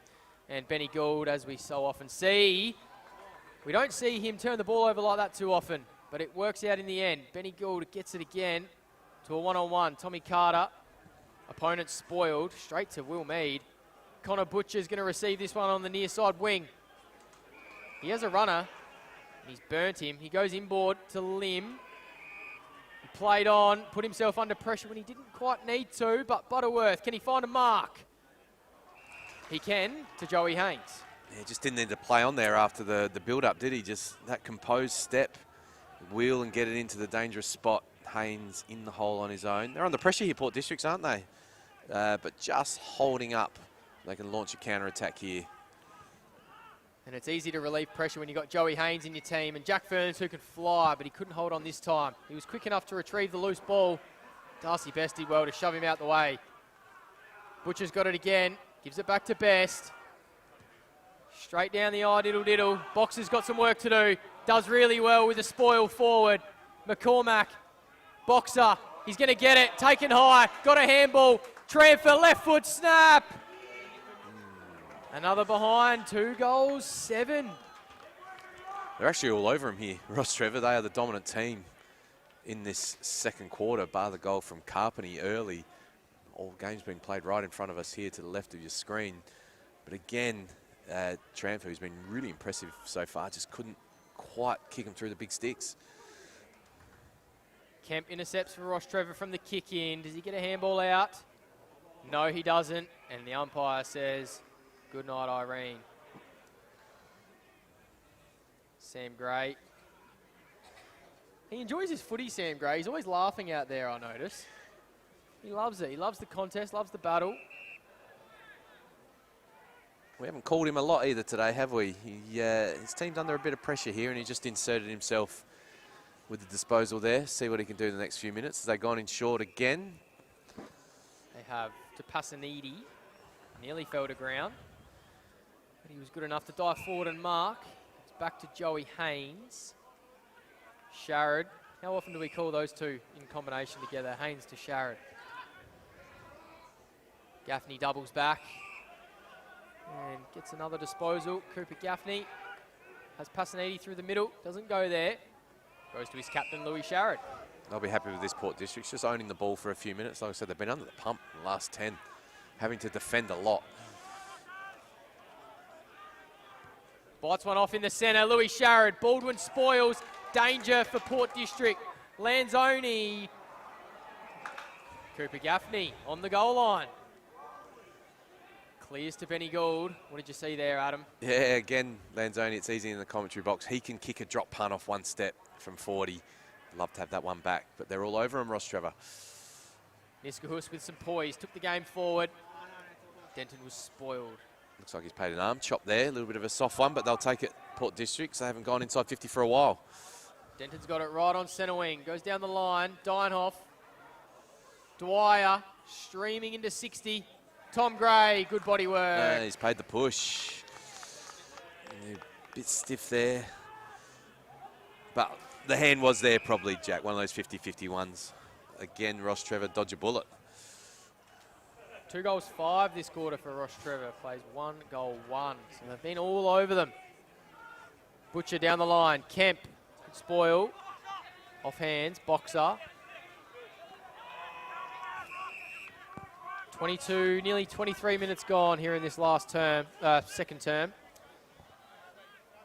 Shapes for a very entertaining second half. Rostrevor win. They play a home final here next week. Port District win. Top spot is secured.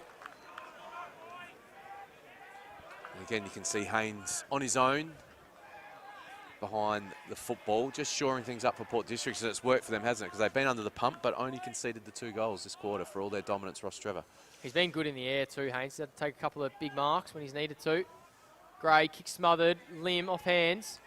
Takes it and is able to wheel inside, but Mitch Gaffney says, "You're not getting past me, son." Yeah, not sure what he thought there, if Gaffney would get out of the way. We've got a 25-metre penalty as well. So, well, they've done it well here, Port Districts. They've just soaked up so much pressure, and they'll be pretty happy to score a late goal here and have a 2 goal each quarter, wouldn't they, given Rostrevor's dominance? He'll look for a short pass here. Yeah, it's short 25. Been stitched up a bit there. Puts it to the hot spot, to a 1-on-3. And it's Hayden Swanbury who holds firm for his side and says, let's just settle it down and get to half-time. That type of kick doesn't say so, though. It was a drilling ball. Didn't favour his teammate. Shute was able to get it forward, only as far as Haynes. Gould now, 55 from home, tucked up in the junction. Butterworth's in the hole for Rostrevor, so he can't just pop it up to the hot spot. He goes there. Butterworth underneath it. Spoiled it down to a teammate. Mead lowers the eyes. Josh Shute says, slow it down. It's been good, Mead, in this first half, hasn't he? He's had a lot of very timely left foot disposals for his team coming out of the half-back line. Agreed. You spoke about Dawson before. It's probably Mead's day today. The ball's just fallen to him a bit, hasn't it? Yeah, agree. And he's a good user normally. Ball's come out. Baldwin to Lanzoni. Back to Baldwin. Doesn't go too far.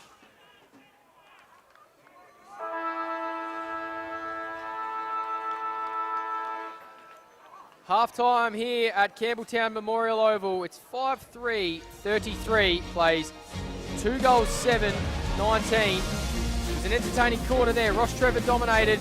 Couldn't quite put it on the scoreboard. We have a very interesting encounter. And second half coming your way on Filming Footy. It's the away side Port District leading by 14 points.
Police Credit Union today.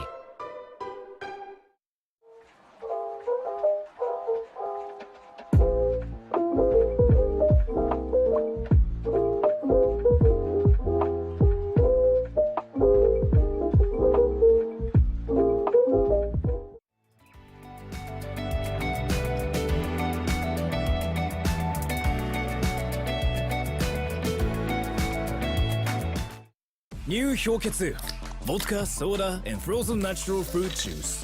Hello, yes.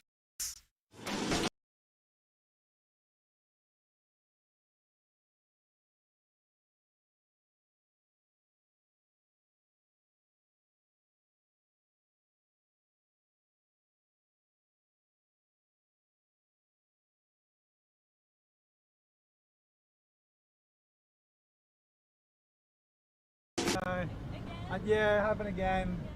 It's usually me. My HECS debt doesn't leave a lot of room for holidays or working transportation or food. But it's worth all the debt, right? No. But what about your debt? Debt isn't a problem for me. I get paid to learn.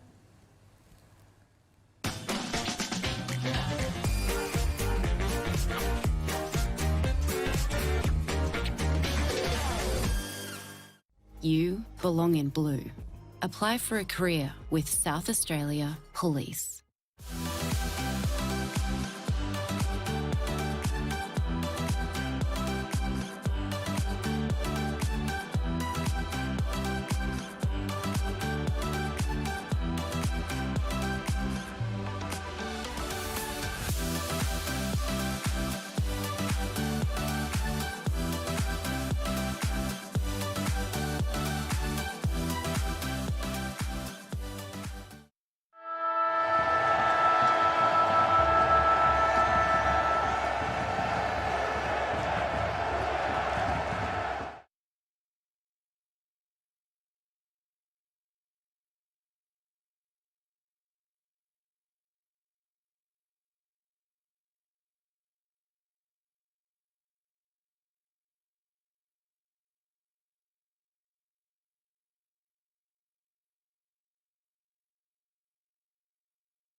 time just coming to a close here on Matchday Live, thanks to Filming Footy and the rest of our sponsors that bring you all 5 Division 1 live streams each and every week. High Five E-Bikes, Jag Meatworks, Kimberley Resorts, Custom by RTC, Sports Interactive, Classic Clashes, Dartfish and Archies as we take a look around the grounds across Division 1 in the BTR Excavations League. The last round of the year, of course, and straight off the top we have a very important game which is going to shape the finals, and it's looking like it's all one way for Sacred Heart as they hold a 46-point advantage, 46-point advantage. No, 56? Back yourself in, Jack. 56 points. Back yourself in. I think the heat's getting to me today. I think we're all surprised at that scoreboard, though, aren't we? So much to play for Salisbury North, and have just fallen away. Sacred Heart got their mojo back. They certainly have. We're here at Rostrevor. They're taking on Port District, who have... both teams have played pretty well. Both teams have had their moments, but 2 goals 5 in that second quarter for Rostrevor sees them 14 points down. Payneham with a fantastic fight back in the second quarter. They hold a 3-goal lead against Glenunga, and if Payneham win and the current scoreline at Park 9 resumes, it'll be Division 1 football for Payneham and Division 2 football for Prince Alfred Old Collegians. Yeah, a bit on those 2 scores, isn't it? Huge second quarter, Golden Grove pulling away, Payneham getting in front. So if they win, they're in. But what Prince Alfred can't afford to do is get smashed as well, and the percentage comes into play as well. So we'll be keeping an eye on the other grounds, but there's plenty happening here as well. So always an exciting last round in Division 1, final spots and relegation on the line. Yeah, well, as this is just touched on before there, Adam, 2 goals 5 for Rostrevor, 1 goal 1 for Port District. What did you see in that second quarter in particular? Yeah, I saw Rostrevor dominate the contest, really. 12 inside 50s to 9 doesn't probably tell the full tale. But they couldn't find a winner and a straight shot inside 50. Port Districts won't mind it though, Jack. What they've done is sometimes you don't play at your best, right? And you just soak up pressure. So they've shown there how strong they are defensively. We're not playing our best today. We're getting beaten around the ball a little bit. And inside 50s are 26 to 19 Rostrevor's way. But what they did is soak up pressure, soak up, and they've scored on the counter-attack numerous times.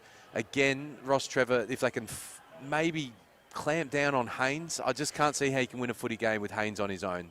I get why you want to roll an extra up to the stoppage, and Haynes is clever with his positioning, but I don't think Rostrevor win the game if Haynes stays on his own. That's just my opinion. But let's see what happens in the second half. Rostrevor, I called it earlier, I didn't think they were out of this match. 2 goals 5, if it was 5 goals 2, they would have been well and truly on it. But let's see what Port Districts can bring in the second half. Just a quick little one, Jack, I noted as well that Tom Gray, not sure if he's taking his spot back out in the field. He did limp to the bench at halftime, didn't join his teammates in the warm-up. So I did notice, I think we called it after that little mini hanger he took, Jack. He was hobbled a little bit after that, and it looked like a bit of an old man out there, didn't he? He kicked the 2 early goals. Given his injury history, he didn't play football for nearly 2 years. Maybe they'll be conservative with him, Jack, and try and wrap him up, because they do need him in the finals. They certainly do. 5 games for him, and he's kicked 16 goals across the season. So he's been a revelation and added another string to Port District's bow since he's come back into the team. It's a lot different dynamic compared to the game that we saw earlier in the year in round 9, where Port Districts dominated some of the key stats. They were +8 in clearance, +29 in inside 50s. That's the major one that jumps out. And they had +30 more ground balls. So they were just at it, a bit more hungrier for longer against Rostrevor and wore them down. It's been almost the opposite today, though, hasn't it? But Rostrevor haven't made them pay. And as I do note, Tom Gray is taking his position in the goal square, which is good to see. So if he was injured, they wouldn't risk him. It's a little bit proppy, but I think he'll be all right. Port District 14 points to the good as we come into this third quarter. Port District win, they secure top spot. Rostrevor win, and they secure a home elimination final. If they lose, it looks like they're going to be venturing out to Sacred Heart next week for an elimination final. Adam Jeffries, who's the happier coach going into this third term? Oh, I don't think Josh Ramsey would be wrapped with how his team's playing. He'll be wrapped with how they structured up defensively and were able to soak up pressure. But he knows that they're just getting beaten around the ball a little bit at the moment, but they're in front on the scoreboard. Coach Boots, he'll never panic. He just sticks with his style and his system, and they work their way back into the game. Should be a good second half. Umpire holds the ball aloft, and third quarter action is coming your way on Filming Footy. Don't miss a second. This game is going to take many twists and turns in the remaining 2 quarters of action. Just a note as well, I did walk across the ground at half-time, and that centre cricket wicket is absolutely like concrete, so not fun for the players. We saw Butterworth land on his back there, not fun. McKay holds front spot. Butterworth reaches around and gets the hit out. Sharrod tackled, got a possession, said the umpire. Butterworth hacks it forward. Lanzoni Can he get on the score sheet? He needs to. Him and McCormack a goaler so far. With time, Boxer. Lanzoni, head over it, tried to draw the high one, didn't he, Adam? Yeah, he's the missing link, isn't he, Lanzoni? He's had 2 or 3 little half chances inside 50. Can he turn them into goals in this second half? Might be the difference for Rostrevor. Charles Kemp and Finn Wakeland, the only goal kickers for Rostrevor. And for Port District, Tom Gray with 2, Niskahus, Derizzi and Carpeney with 1 apiece. And it's that man, Jason Niskahus, who earns a free kick. He's got Sharrod on the outer side, comes near side. Benny Gould should take this one, and he does. It's been a fascinating battle between him and Butcher on the wing, hasn't it? Yeah, Gould, we noticed him early, didn't he? Not as much disposal in the second quarter. Butcher shoot under a bit of pressure, but he arched the back and got a forward handball. Lanzoni, it spills to transfer. Clever little kick. Umpire called play on. He dove on it. What does the umpire see? All good, says the umpire. So DeMatteis, no, it was Stepik, I think. Didn't give away the holding the ball. Wharton, soccer kick into Gaffney. Falls back to Wharton. Niskransky got a hand pass. Davidson, Dwyer, Gould patrolling that wing, and he's harassed out of bounds. So just about 2 minutes gone in this third term, and just how the game started, isn't it, Jack? Just yeah. No real territory, just a lot of repeat stoppages, which shows that both teams are on. Their structures are sound. For Rostrevor's dominance inside 50 in that second term, Port District's pressure was also very good, not forcing clean entries. What do you think there, Adam? Yeah, I agree. The defensive stuff's been good. Around the ball, just been beaten a little bit. Another example there, Jack Ferns harassing the kicker. Haynes in a 1-on-2. Wakeland was the one. He won it to ground. Baldwin got a kick. Didn't go the required. And Lanzoni holding against Daniel Passanidi. And they play on advantage through Louis Sharrod. He's about 80 from home, and he kicks it straight down the outer wing. It's a holding free kick here to Port District's grab of the jumper. And again, they'll relieve the pressure. They just soak up the pressure and then able to rebound out. And it's with the Riz. Jordan Derizzi. Neat ball down the line, Tommy Carter. First time we've called his name today. So he'll look to get involved in this second half. Ball in dispute. Good follow-up there by Tommy Carter when he probably put Sharrod under a bit of pressure with that handball. I say it every week, Jack. I don't know why players handball off after a mark. The ball travels faster than the legs do. Get back, kick the ball. Don't invite pressure. Umpires found a free block for James Butterworth against Sam McKay. Sam McKay pleading his case. Umpire says guilty. So it's with the big ruckman. Hasn't quite been able to take full advantage with no scooter lie set for Port District today. He's won his fair share of hit-outs. Not much happening here to start, is there? Both teams just that little mini arm wrestle. No one can break free. Nearly 4 minutes in. Rostrevor desperate for the first goal. It'll be game on. If Port get it, let's kick that handy buffer. Yeah, very cliche, but this first goal in the third term is all important. McKay got it out. Mitch Gaffney slapped forward to Rizzi. Transfer, another tackle for him. Him and James Wharton in the top 5 or 10 for tackles in the Division 1 Adelaide Footy League this year. They love the tough stuff. Right on cue, Wharton got a little soccer away. And another tackle. Gaffney got a kick. They're away here, Rostrevor. Can they have a bit of poise? They can't. Handball missed Butcher. There's that rock-solid concrete cricket pitch you're talking about. What's the umpire seen? A trip. Seen a little trip here. Interesting. Benny Gould, inside 50 to Dwyer. Shoot, was able to come across. Joey Haynes is there for support. Inside out, drop punt to a 1-on-1. Off hands, 1-on-4 for Rostrevor, and they get it through for a minor score. And it's a 15-point lead for Port District, so nearly 5 minutes into this third term, we have our first score. Like what Haynes did there as well. He's loose at the back, but he drifted forward. If he can impact the scoreboard, I can't see Rostrevor winning this game. For all of his possessions across half-back, they don't need him impacting the scoreboard too, and he's got it. About 90 from home. Charges into 60. Little chiseler at Dwyer's ankles, but he could collect. Butcher, clean hands. Mead, straight down the eye, diddle here, Rostrevor. Kemp, he's got Butcher on. Streaming into an acre of space, Connor Butcher. Lanzoni, handball inboard. Great lower of the eyes, great vision, great play by Rostrevor. I thought they nearly mucked it up again with some overuse, but that last kick to transfer is exactly what they need. I know we've said it a few times today, Jack, but straight set shot on goal is what Rostrevor desperately need here, just to put some real pressure on Port Districts. They've been beating them around the ground, but until you put some proper scoreboard pressure on, they can really get some momentum. Trampers normally is a brilliant ball winner in traffic. He's not normally silky smooth with these set shots. Let's see what he can do. He's been a really good player today, though, hasn't he? Been a great player today, been a great player all year. And he's chipped in with many goals this year. Not on this occasion. Falls into McCormack's lap, though. And this is the big fella's first involvement inside 50. Yeah, and I think he should just go back and put it through. What do you reckon, Adam? Yeah, he can normally work through these situations. He hasn't had a one-on-one yet today, has he, McCormick? It's probably his first genuine marking contest. That was a 1-on-2 as well, Yeah, so he did well. Good mark, and he's normally pretty good in these situations. Big Tommy McCormack, 35 goals for the year.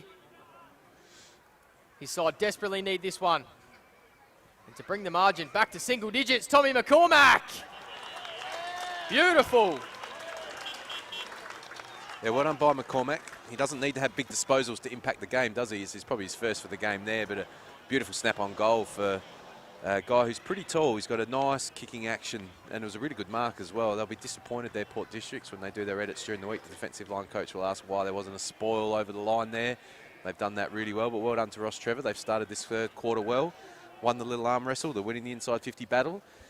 Can they kick 2 in a row to put some serious pressure on? Rostrevor faithful watching on. Great pictures there by Sir James Moody. And Yushin up top here on Filming Footy. And I suppose I should shout out our producer Hugo too. He needs to be babied a little bit. Wharton, Sharrod wins it for Port. Got a handball. Murata lowered the eyes. Found Dawson. Patrick Dawson here for Rocks. 9-point margin. 8 minutes gone. Here in the penultimate term. Ryan Lim pumps it inside 50. Plenty of flyers. One of them's Wakeland. Offhands, Bo Baldwin. This would be a great goal if it goes through. Lanzoni marks.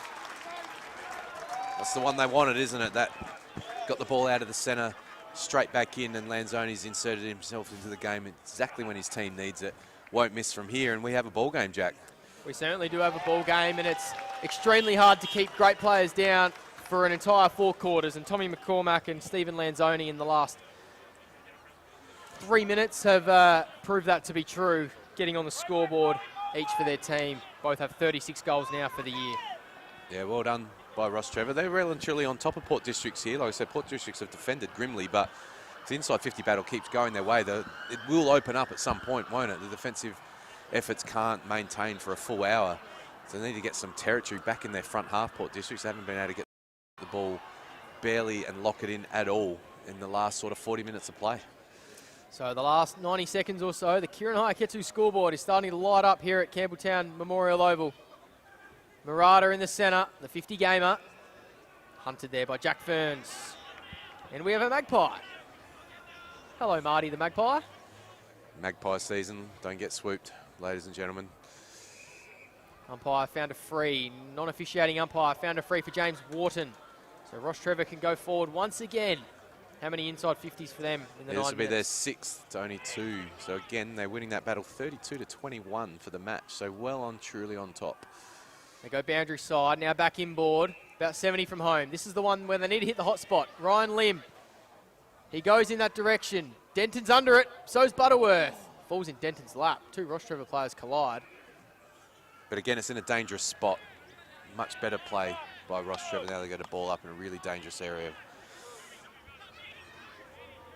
Over the back, Boxer with the 3rd man up. Carpeney, one-handed collect, straight onto the boot. Shoots! Good tackle, Niskahus. Again, looks the umpire. No, I thought he was going to pluck a free kick out there. But again, another repeat stoppage for Rostrevor inside 50. Butterworth wins it down. Lim, snapping ball to the hot spot. McCormack's there. Good spoil, Modest Thatch. This should go over the line. Joey Haynes doesn't want any of that. Right under the pump here, though, Port Districts, aren't they? They are well and truly on top here, Rostrevor. Ball just camped in their forward end of the ground. They certainly are. They've seen this situation many, many times across the season. Many teams have thrown punches, but they've been able to withstand it, the reigning premier. That was a dangerous-looking ball, but it just drifted through for one behind. 2-point ball game. Haynes with it at fullback, called to play on. Hugs the boundary and he's kicked it out on the full. So Finn Wakeland's going to have it. Very uncharacteristic for Haynes there. They're really under the pump here, Port Districts. It's a good test for them. And with the way the Golden Grove game is going, they don't want to let this game slip. Finish second. Jack, plenty on the line here. Finn Wakeland's got it. No one's really presenting. Gaffney's in the hole, so Sam Gray, Niskahus. They're all just patrolling zones. So he's going to have a shot, Finn Wakeland. How does it fall? Punched through by Denton, so the big man doing what a good big man should. And gets it through for a minor. 1-point ball game. Really gets under those set shots, Wakeland, doesn't he? But again, let's see what happens here. Looks like Gaffney's going to take the kick out. He said to Hainsey, I'll take this one, mate. He's going to go long and strong in front of us here. The 100-gamer with a dart out of full-back. Only as far as Josh Shute for Rostrevor. So another repeat inside 50 for Rostrevor, and Tommy McCormack's on the end of it. Yeah, well done to Rostrevor. That's 8 inside 50s now to 2. Just turning the ball over again, Port Districts. Their one Achilles heel is they don't have that bailout tall forward to go to, do they? And Gaffney again tried to bite off something that wasn't quite there. Turnover, and now the difference in the first quarter now, Jack, is they're using the ball going inside 50, aren't they? Beautiful hit up there to McCormick. It helps when you can turn it over too. The field's wide open. The Port District defence isn't set, whereas in the first quarter, most of their inside 50s were rushed and hurried from clearance, and Haynes and the like were able to get in the right spots for Port, and they weren't clear-cut opportunities. But in this third term, they have been clear-cut opportunities. They've made the most of them so far. 2 goals, 1. Tommy McCormack taking his time. We are right behind it here on Filming Footy. Tommy McCormack, that's working back nicely. Rostrevor hit the lead. And that's lifted the crowd. It's alarm bells now for Port Districts. They are well and truly in strife. And this is where their experienced players need to lead. Like I said, there's plenty on the line here for Port Districts too, right? They can finish second on the ladder, which is not where they want to be after their dominant home and away season. Golden Grove well on top at the other venue, and that percentage will come to be a factor. So they need a lift now, as we can see them using the signs. I wonder what that means. We've seen in the AFL a lot of the benches throwing out the weird. I think they need to spark up. I think that's what that's about. Like, they are flat here, Port Districts. They need Sam Gray to go get a centre clearance and get the ball in their front half. Umpire found a free, non-official umpire again. They're not happy, Port District. Holding free kick to transfer, paid by the umpire away from the play there. He's going to pump it to the hot spot. Underneath it was Niskransky, fell out of his mitts. Denton was harassed on the kick. Falls to Benny Gould. He got a favourable bounce and he was able to clear. Ferns in a one-on-one. Best does well to bring it to ground. Shoot. Shrugged 1, shrugged 2. Narada. Swanbury turns inside. Kemp rides the tackler. Didn't dispose of that one, but the umpire didn't see it.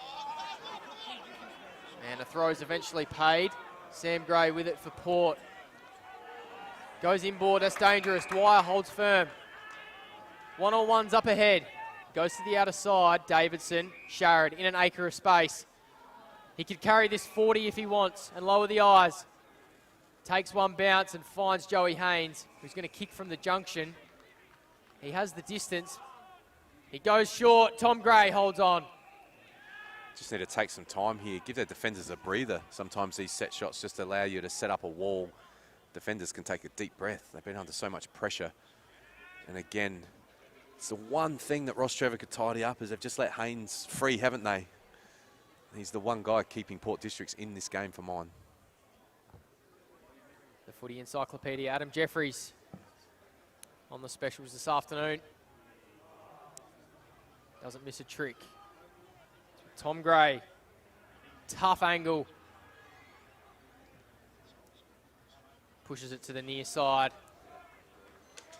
4-point ball game, and this is Rostrevor's first lead of the afternoon, Adam. Yeah, what they do, they need to lock the ball in there, Port Districts. It can't allow just an easy exit as they'll maintain the ball and just come out wide. Allow Dawson, I think it is, to play on, and away they go again. It is your man, Paddy Dawson. Hugs the boundary line and it stays in. Gaffney just nudged underneath it. Turnover forced here for Rostrevor. Butcher has time to wheel back onto that right boot. Joey Haynes is in position 101. And he holds on. That's... Ooh, I thought he was going to pay 25 against Murata. Short ball. Gone 14.5 metres to Gaffney. Umpire paid the mark. Davidson and Sherrod. Modestach, sorry. Didn't want to communicate. Nearly made a meal of it. Modestach is on the receiving end of this one now. Worked it to the outer side. Long ball. Wakeland. Ferns with the fly. Brought to ground. Lim right in the centre. Dangerous if they turn it over here, Rostrevor, and they have. Carpeney. Right foot ball. Solid mark. That was clutch. Yeah, needed.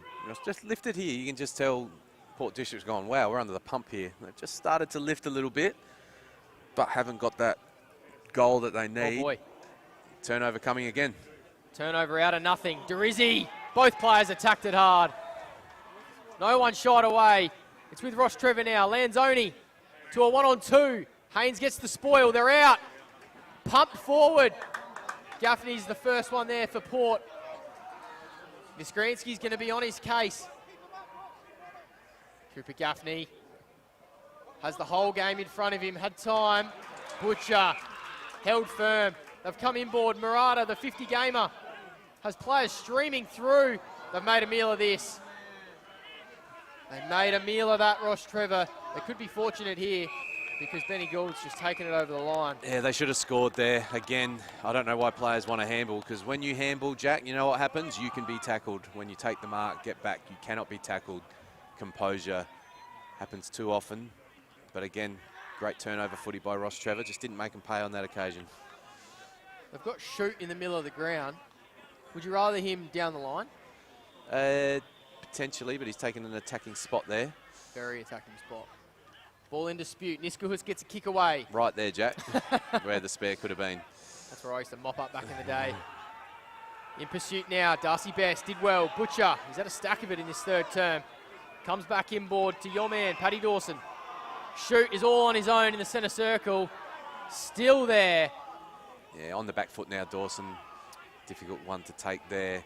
Short ball straight off the bench. Derizzi nearly could have impacted, but it was a good kick, and Best was able to hold on. What's the sign that Port District's holding up now?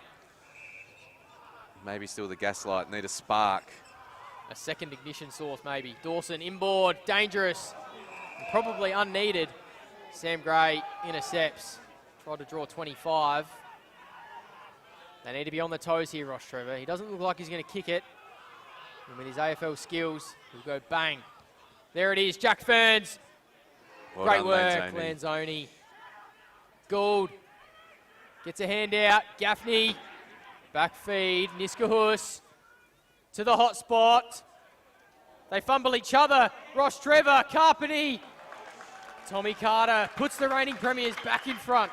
Yeah, well done by Port Districts. It wasn't pretty or how they would have drawn it up. It was a great play by Lanzoni initially. He's playing forward pocket to get back and get in the hole. Just spoiled each other at the top of the square. A couple of turnovers. Dawson with the uncharacteristic turnover in the first instance. He never misses a target, Dawson, but he did on that occasion. Well done by Carpeney. He's front and centre always. Carter hasn't had a big day, but he'd be pretty happy to get on the goal sheet. Port District, you can just see, watching the game though, can't you, Jack, that they've just lifted Port Districts, haven't they? They know that it's crunch time. Maybe they know what's going on at the other ground as well. So I think we're going to see a grandstand finish here today at Campbelltown. Definitely think we will. We're approaching red time here in this third term. Don't go anywhere here on Filming Footy. It's a 2-point ball game and a couple of lead changes in this third term. Rostrevor are right up to their eyeballs in this one. So are Port. It's come out to Dawson. Gets a kick away.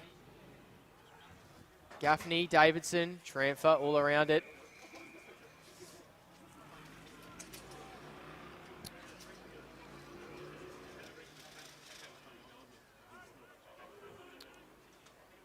Ball in here. About 70 from Rostrevor's home. They've won their fair share of clearances in this third term. Dawson, Davidson, experienced campaigner, knows what to do in that situation. And they orchestrate the switch straight away. Gould and Butcher. Love that matchup today. Gould wins this one this time. Down the line, Niskahus. Nearly kept in. Did that well, Niskahus. He knew he had to touch it, didn't want to give away the last touch free kick. And again, Port Districts just get a stoppage on their half-forward line.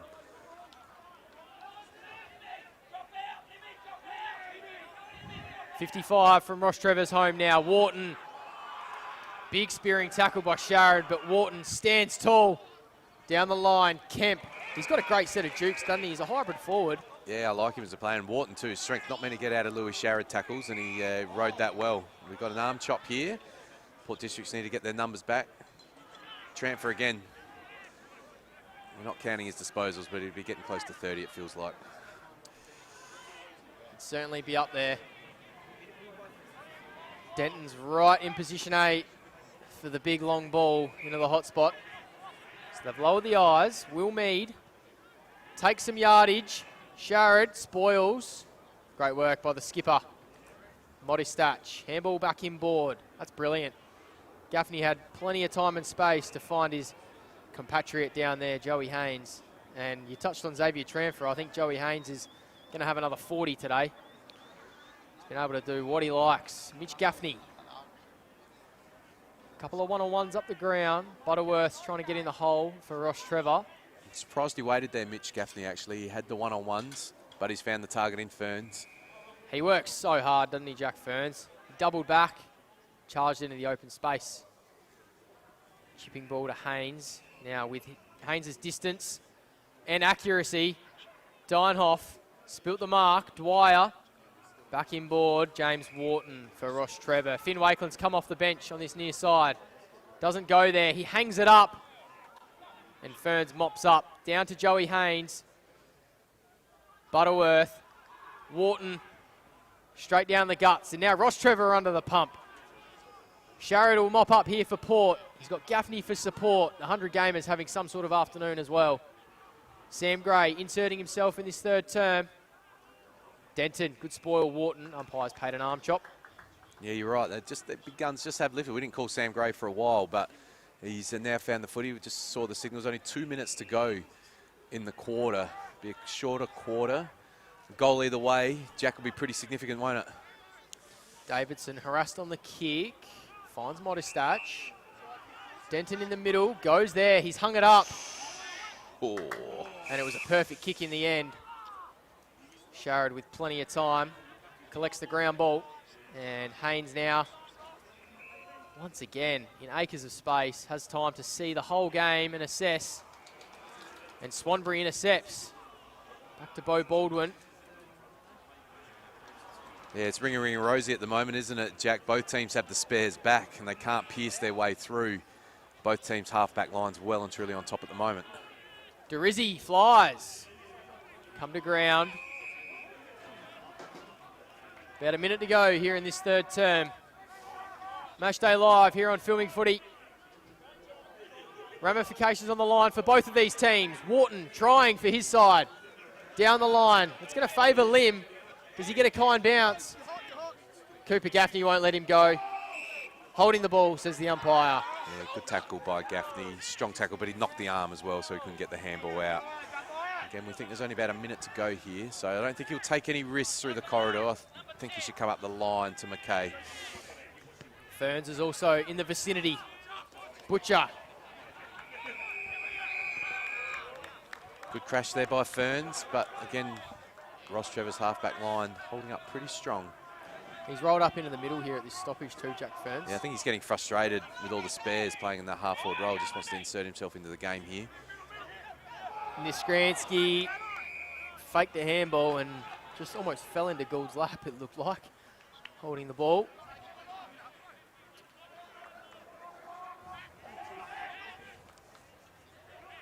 Three goals to one in this third term. My man, Benny Gould, down the line. Carter flies. A lot of players fly, and it falls to Mitch Gaffney, to Kenny Carpeney. Drilling ball. Great spoil. Stepic still in here. Harry Dwyer. That could have been a holding the man. Did you see all the Port players appealing for that one there, Adam? Yeah, he might have just dodged a little bullet there, Stepic, with a little hold. But the umpire might have been blindsided. We've got a ball game, Jack. We certainly do have a ball game. It's 5-9, 39, plays 6-5, 41. Your reigning premier, Port District. Both teams up to their eyeballs in this one. We'll be back right after this here on Filming Footy.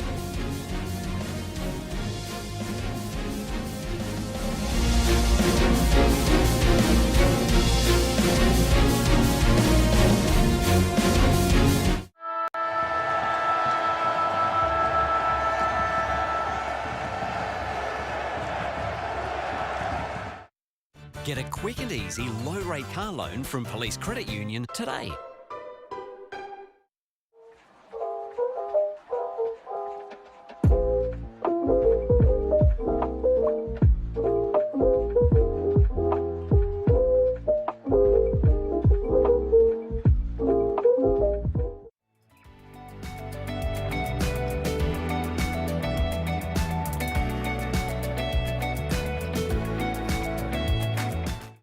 New 氷結 Vodka, soda, and frozen natural fruit juice. Hello, yes.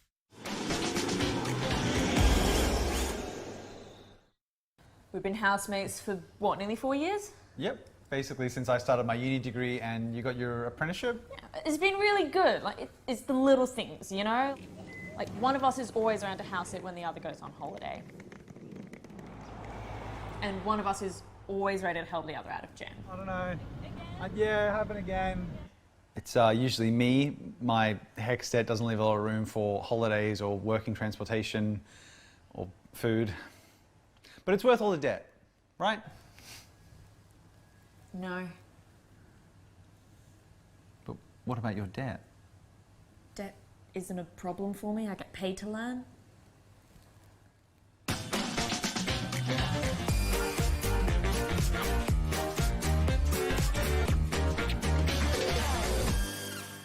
You belong in blue. Apply for a career with South Australia Police.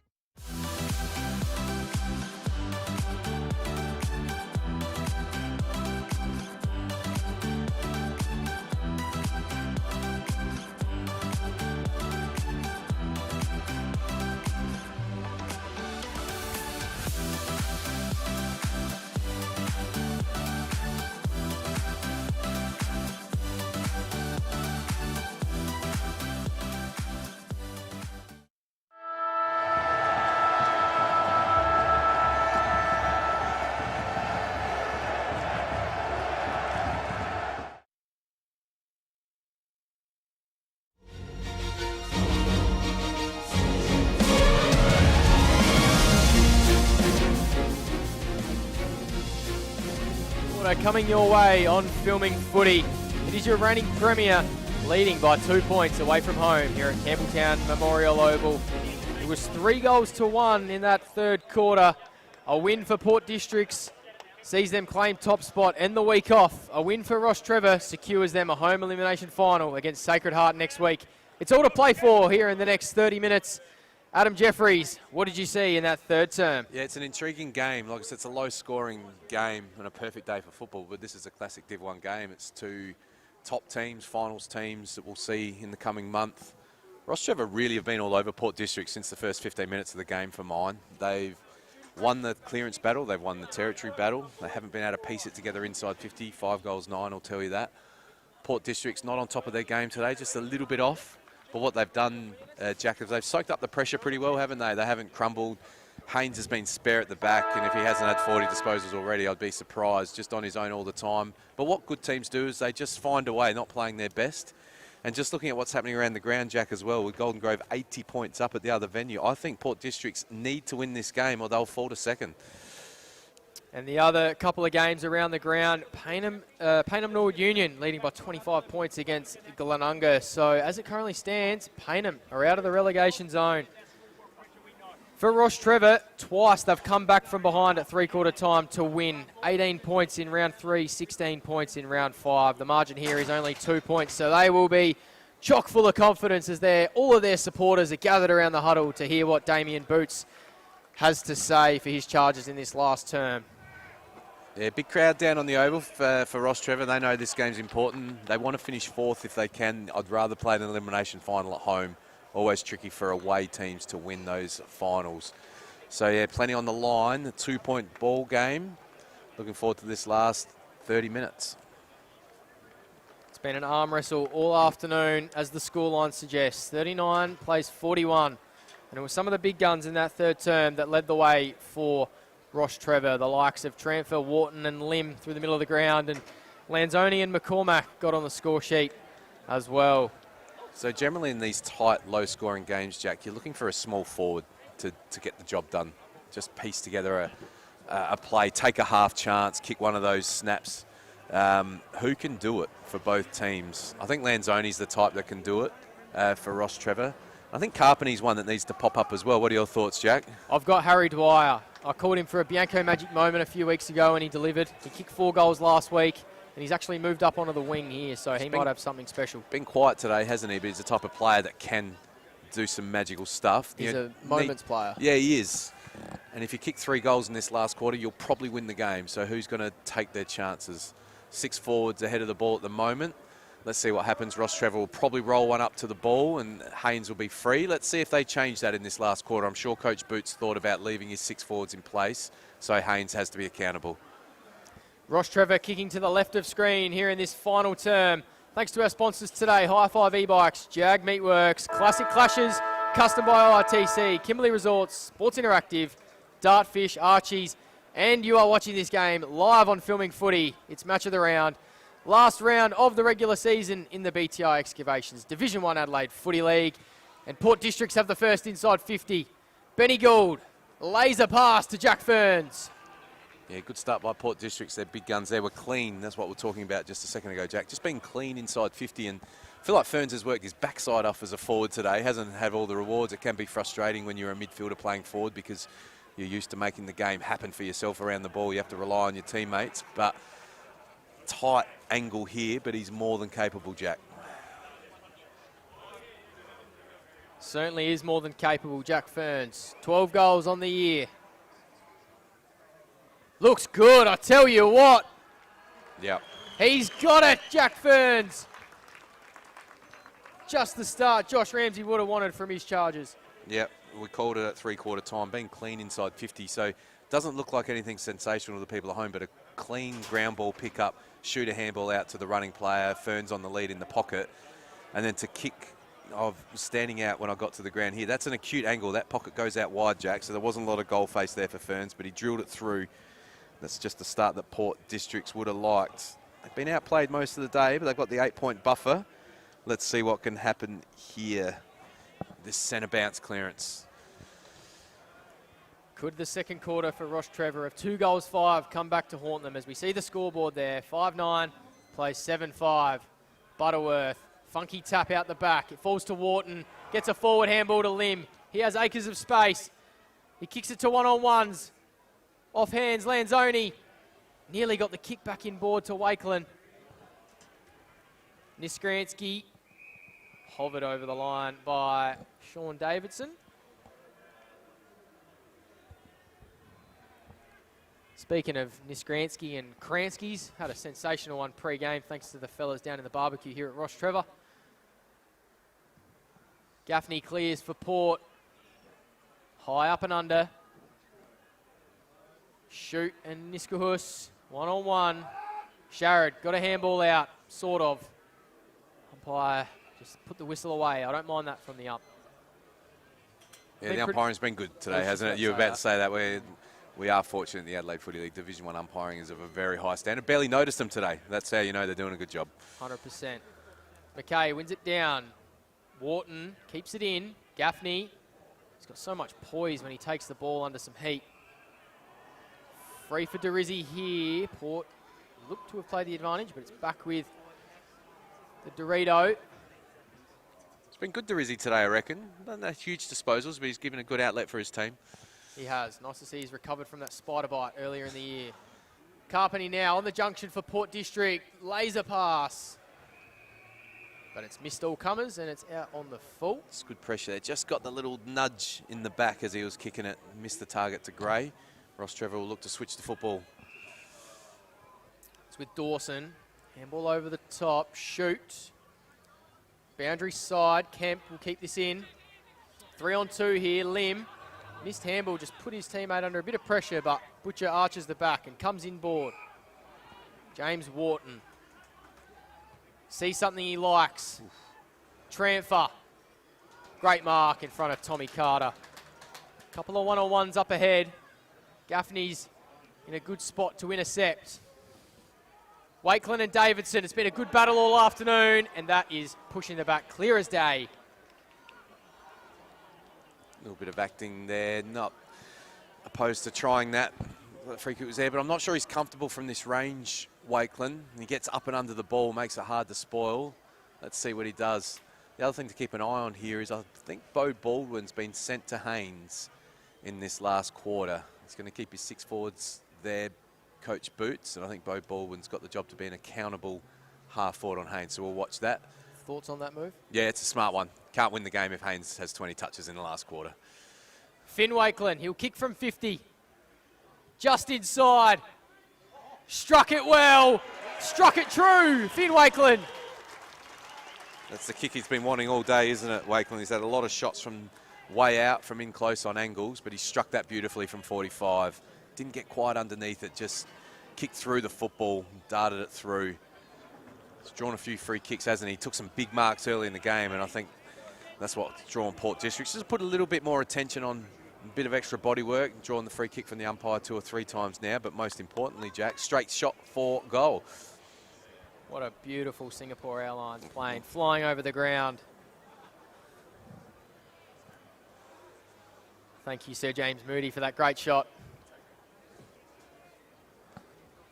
Back to what we came here to see, and that's footy, not aeroplanes. McKay for Port from the clearance.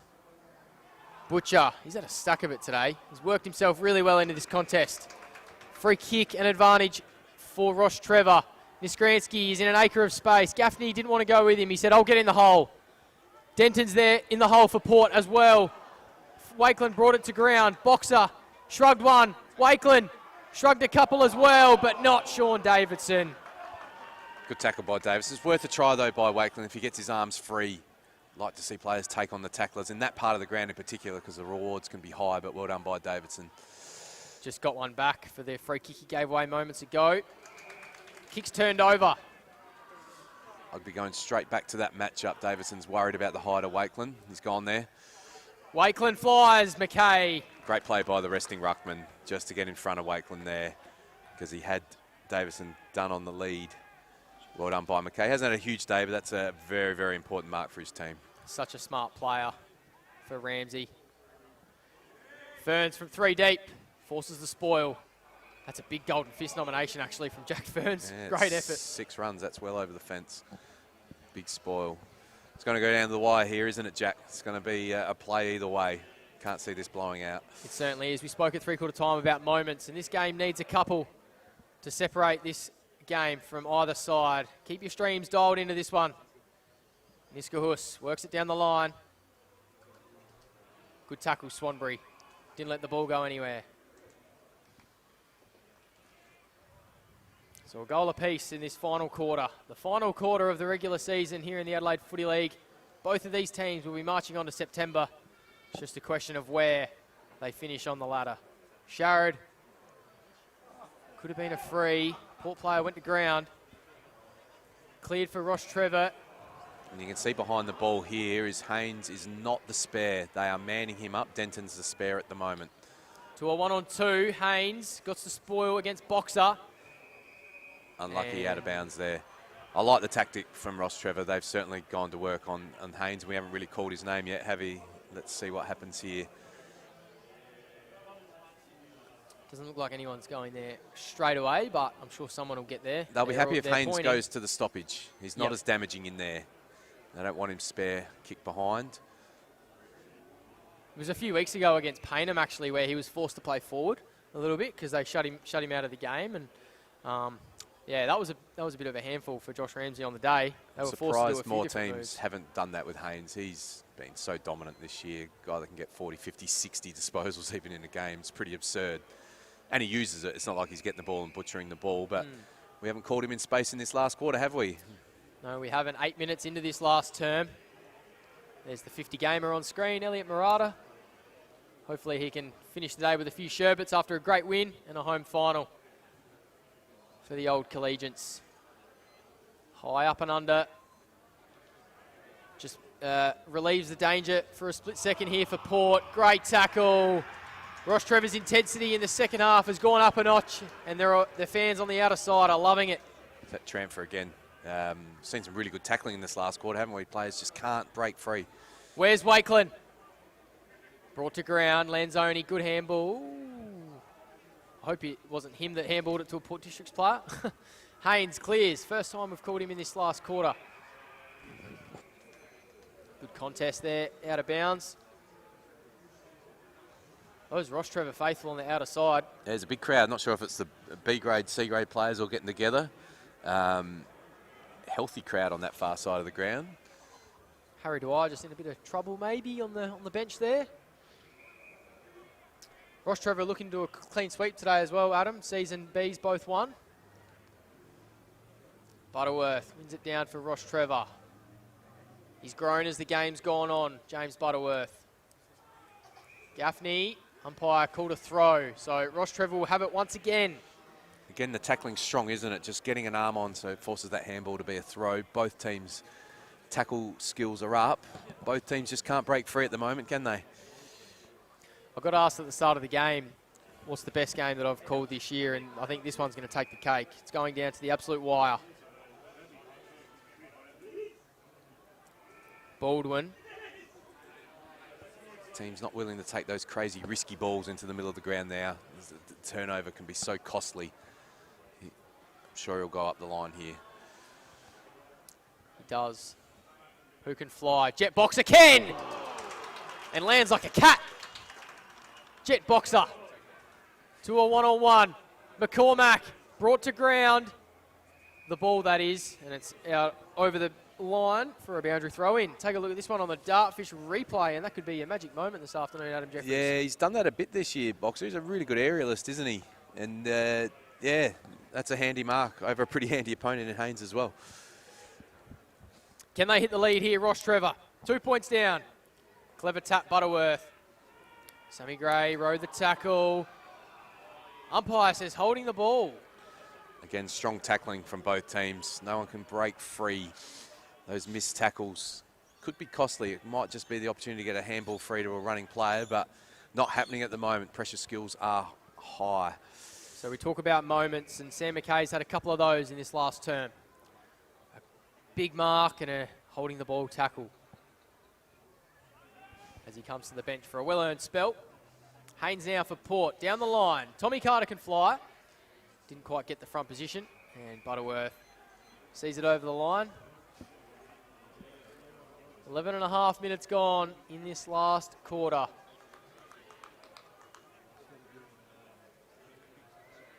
There's still some twists and turns yet to take place. We've only seen 2 lead changes this afternoon. Tramfer looking to make it a third. McCormack.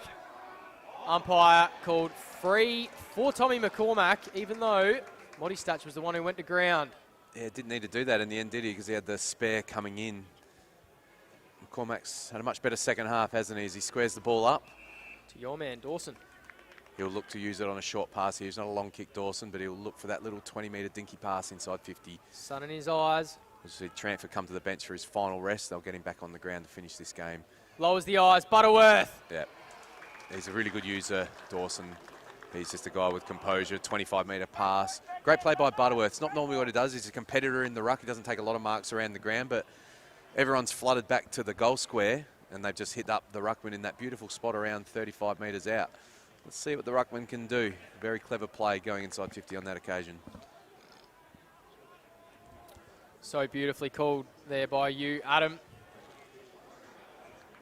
James Butterworth, we talk about moments, and we talk about making the most of your opportunity. Well, Scott Lycett isn't here today. This to give his side the lead. James Butterworth. They hit the lead, Rostrevor.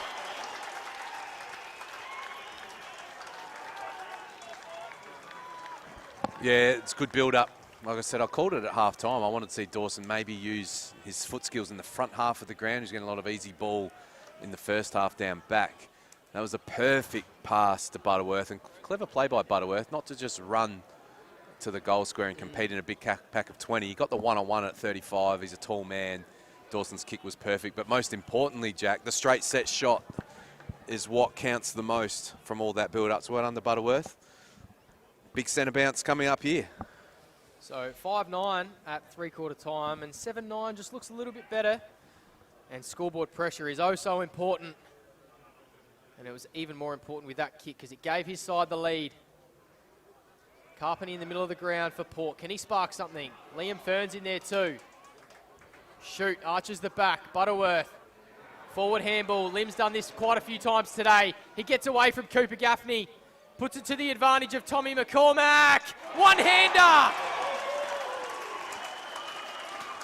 We might have an injury as well behind the play. Port District's player limping off after that tackle. Might be Ferns, but great mark by McCormack. It was a beautiful kick to his advantage side, and he just held the drop of the ball perfectly. Again, great build-up by Rostrevor, and a great mark by McCormack. We've seen him do this 3 weeks ago, didn't he? He's a second-half specialist, quiet first half, but he doesn't have to have big disposals. Great impact in this second half.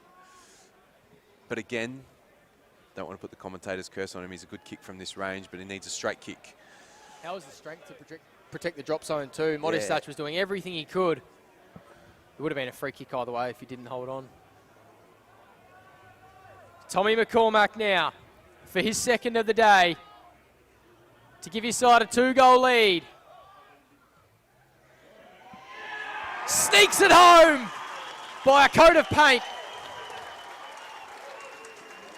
That's 3 in a row for the Rockers. And they are rocking into September, it looks like. Yeah, I thought Port District's got a goal from the first centre bounce of this last quarter, and I thought they just might have had the class to go on with it, but really Rostrevor have been all over him from that time, and I think that's McCormack's 3rd goal of the second half, so it's a big contribution in a low-scoring game from the tall forward. Spoke at three-quarter time, Jack, about moments, taking chances, half chances, the one-hander mark, and the set shot is taking a half chance. That's not a gimme goal, that's turning something, nothing into something for his team, so well done to McCormack. There's still time for Port Districts though. They've got enough class to kick 2 goals. Still game on here. Tranfer held strongly by Sharrod, holding the ball. Louis Sharrod now pumps it in the Ferns direction. Comes to ground. Rostrevor players around it. Carpeney pressure. So is McKay. 80 from home for the reigning premier. I feel like Rostrevor, if they score 1 more goal, they'll be home. Port Districts can kick 2. I don't think they can kick 3. In a game where they've only kicked 7. Makes it hard, doesn't it? So a big couple of minutes coming up here. Tranfer is so strong. He held on to McKay with one hand there and was able to get the second around. And you can see again that they're manning up on Haynes. He's forced to come to the stoppage and he's not in that spot on his own. Clever by Rostrevor to just get some territory. Gaffney's got to pick up the loose one. He did. And he found his teammate, Joey Haynes, right on cue, Adam. Davidson, with a bit of poise, the experienced campaigner. Kick smothered, though. Passaniti had time to mop up. Davidson worked hard to get it forward. Great mark. Jackson Thomas. Got some good aerialists, haven't they, Rostrevor? They're not a big team, a tall team. They don't have many blokes over 6 foot, but they've got some guys that can take some contested marks. Impressive intercept there. Charles Kemp. Another guy that can take a mark for his size. 2 kicks from home here for Rostrevor. Sharrod in the hole, and he eyes this one off, and he holds on. Wakeland pleading for a blocking free, but to no avail. Just needed a contest there, didn't they, Rostrevor, to really put them under the pump. Sharrod's inserted himself into the game these last couple of minutes. Great intercept there. He has. Just lands. Plucks itself in the bunker. It's with Shoot now. Arches the back, takes on a couple. Got a handball away. And Sammy McKay. Inboard to Denton. Hung it up there, but got to him in the end. Modestach. And now the Hoff is out. Needs to move it on, Modistach, and he does. Butterworth does really well to stop this They're on switch. defensively though, aren't they, Rostrevor? They're getting to the mark quickly, and now they're hemmed up, and it's going to be slow play again. They're locked in here, Rostrevor. They're up to their eyeballs. Deinhoff forced to go down the line. Ferns hasn't been able to take too many pack marks this afternoon. His opponent's done really well. He's competed well, Ferns, hasn't he? He's jumped at the ball all day. He doesn't stop trying, does he? He'll compete and compete. In a role that he probably didn't think he'd be playing this season, playing as a tall forward. A few troops down in that area today, aren't they? Normally McKay would be in that spot with Lycett out and McKay in the ruck. They've really lacked that extra tall, haven't they? They certainly have. If you've just joined us, a win here for Port District secures top spot, and a win for Rostrevor secures a home elimination final. It's all to play for here in the remaining 6 to 8 minutes. Lanzoni arches the back. He's got Boxer in the middle. Sensational kick on the left. The captain standing up when they need him most. Yeah, great play. Knew he was there, but the skill to execute the kick around the corner, the drop punt. Great play by Lanzoni. Again, that's taking a half chance, taking a moment. Could probably ice the game here if he kicks it. I don't think Port will kick 3. They're capable of kicking 2 though, Jack, so it's a big set shot here. 10-point margin. Approaching red time here in this last quarter. 19 goals for the year, Jet Boxer. Nails it! And the Rostrevor faithful go crazy up in the balcony. Yeah, great set shot by Boxer, well set up by Lanzoni. Now Rostrevor in the box seat. They'll be looking to get a number back and just slow up. If Port Districts don't score a goal in the next minute or two, I think this will be game over. Or they might just keep attacking Rostrevor. We'll see what happens. But yeah, tough now for Port to kick 3, 7 in 3.5 quarters, 3 in the last 5 minutes. Can't see it happening, but strange things can happen in Division 1 football. Second quarter for Rostrevor, 2 goals, 5. Final term, 4 straight. Makes a difference, doesn't it? Beautiful set shot there. And since the first quarter where Port Districts kicked 4 goals, only 1 in the remaining 3 quarters. In each quarter, 1 goal in the second, third and fourth quarter. Plenty of time to kick a couple more. Tramfer. Ragdolls Joey Haynes into the cricket wicket.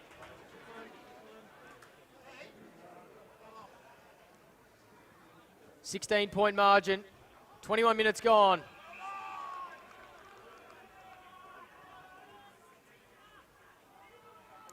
What have the reigning premier got? They've withstood every punch a team has thrown at them all year. Do they have one more counter-attack left and secure top spot on the Division 1 ladder?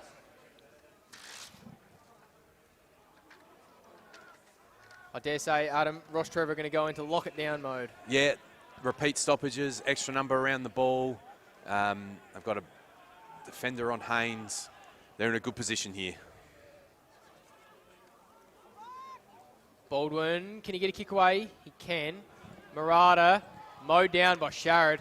He's trying to insert himself. The skipper, Wharton is 2. And his rushed kick away finds Charles Kemp. 55 from home. If we can find a target here, it can seal the match for Rostrevor. He goes in the McCormack direction, but Boxer's going to get on the end of it instead.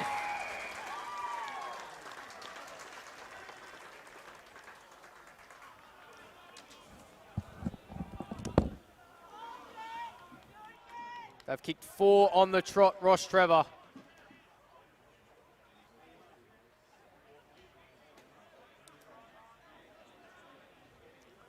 Jet Boxer kicked their last and got his tally to 20 goals on the year.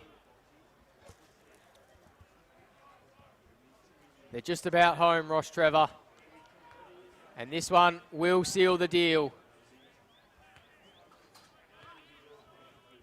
The reaction in the crowd will tell the story. Jet Boxer.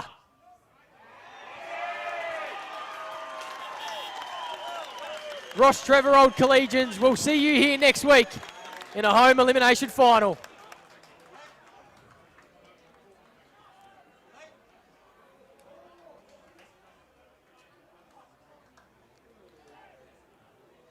We spoke about moments.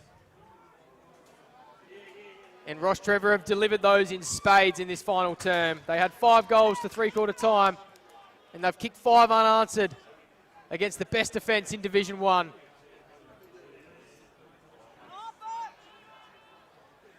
This is turning out to be a real statement to the rest of the competition that a third threat is closing in on Division 1. Tramfer clears for Rostrevor.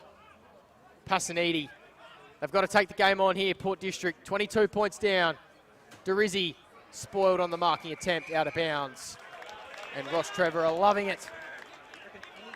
The balcony's full.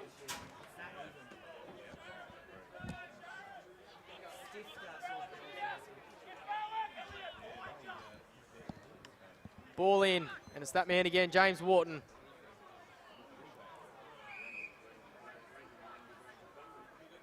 "24 minutes gone, only a couple of minutes left.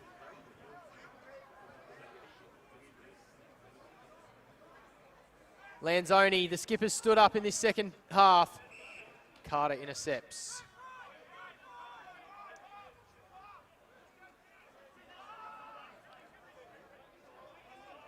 Tommy Carter down the line. Derizzi will fly. Comes to ground. Butcher, he's been sensational this afternoon. Patrolling that wing. Boxer gets a touch on it, and the fans love it. The balcony's packed here at Campbelltown Memorial Oval, and they'll be back here packing the balcony as Rostrevor march into a final series in their first year in the top flight. Butcher comes away with it. Lanzoni shrugs one, kicks it forward. Denton in the hole for Port District, should mop this up. Comes to ground, Wakeland. Plenty of players around it. Cooper Gaffney is going to have a loss in his 100th game, but he will be out for redemption in finals time. Lanzoni from 50. There's your nail in the coffin. And the one finger salute for Rostrevor's number 1 seals the deal.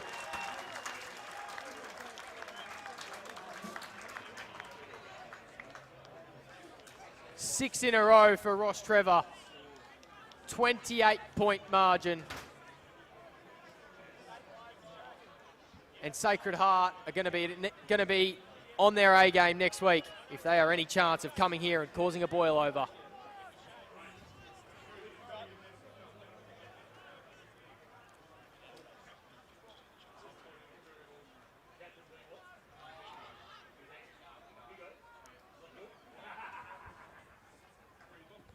Adam Jeffries is headed down to ground level.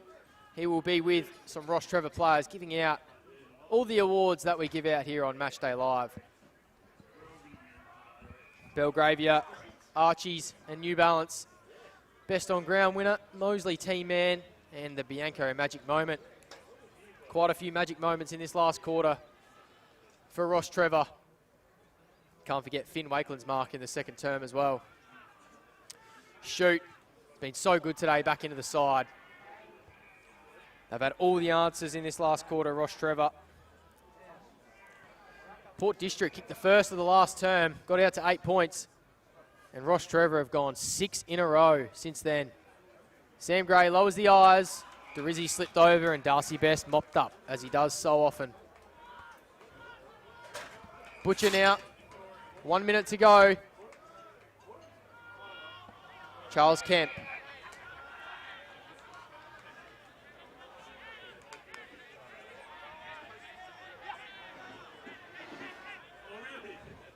Down the line for Kemp to a pack of players. Jack Ferns, definitely an arm chop there, but he ended up holding on to it, did Jack Ferns. He's worked his backside off all afternoon, Jack Ferns, as he does every single week.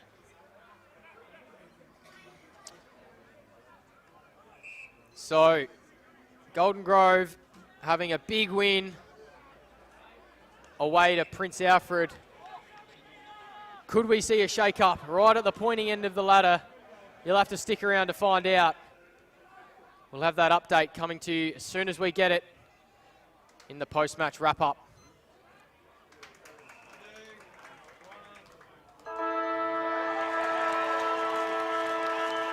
It's job done for Rostrevor Old Collegians. And they do it in emphatic style here in this last quarter and send a statement to the rest of the competition, and in particular to Sacred Heart, who they will play in an elimination final here at Campbelltown Memorial Oval next week.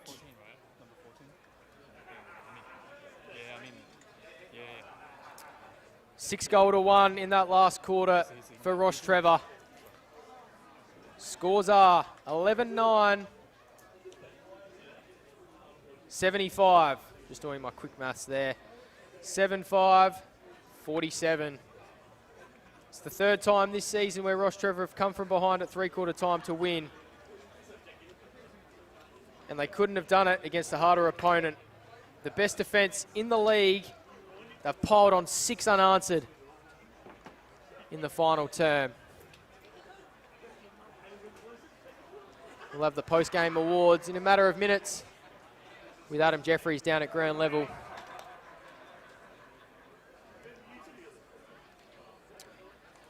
The goal kickers, Tommy McCormack with 3, Finn Wakeland with 2, Jet Boxer with 2, Lanzoni, Butterworth and Charles Kemp with 1 apiece as well. And for Port District, Tom Gray with 2, Niskahus, Derizzi, Carpeney, Tom Carter and Jack Ferns with 1.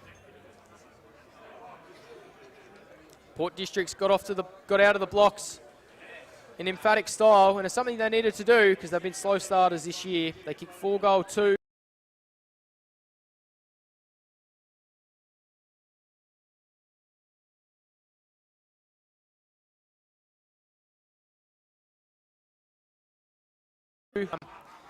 And then it was 3 goals 2 to 1 goal 2.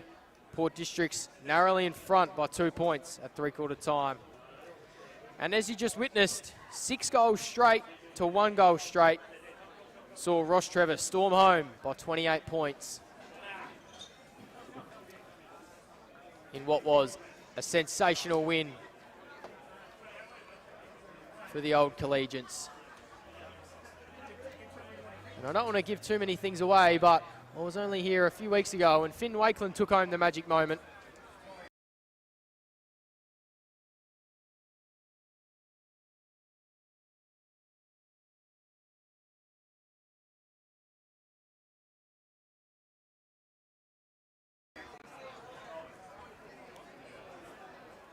And there is the footy encyclopedia, Adam Jeffries down at ground level with some of your award winners for Rostrevor.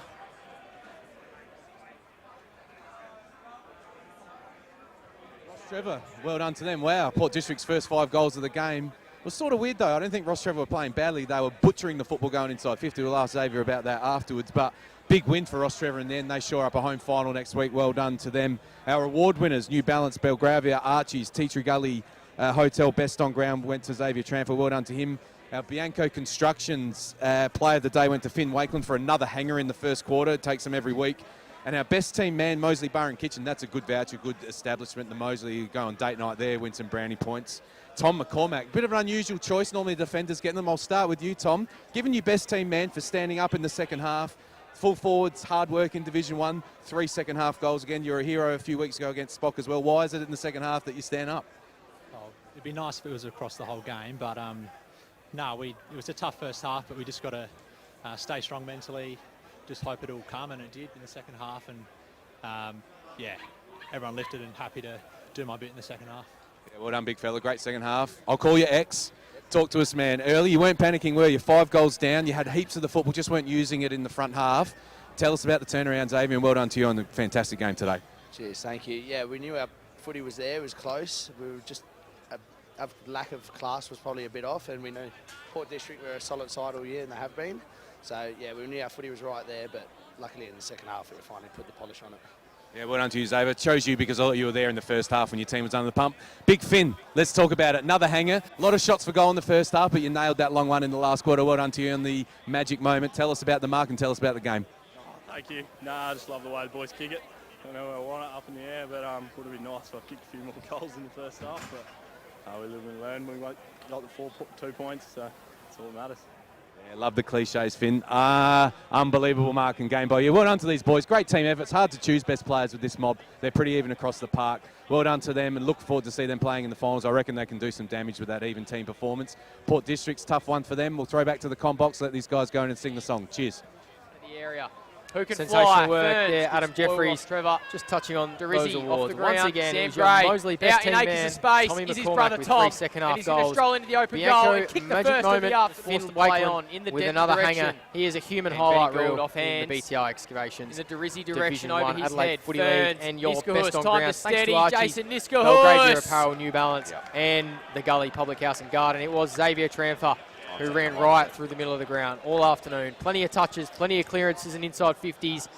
And as we know and come accustomed to with Xavier Tramfer, plenty of tackles as the Rostrevor Old Collegiates come inside and sing. They're about to sing the song. They're coming off to a warm applause. Rostrevor. Jordan Drizzy there with a sensational goal in the first quarter, and Port Districts were off and running. And then it was Tom Gray who got in on the act, and he kicked 2 goals in the first quarter as well. Jason Niskahus was one of those with 1 in the first quarter also. And then this is where Rostrevor just started to edge their noses back into the game. They slowly but surely clawed their way back. And it started with Finn Wakeland, who in the first quarter was flying for everything and took plenty of marks. Just didn't get reward on the scoreboard. And then it was Charles Kemp who popped up like a cat and landed like a cat as well. Went back and kicked truly from the goal square. They had to get that first one from the goal square because they missed a few regulation set shots. And then it was Finn Wakeland again who got the second, and this is in the last quarter here.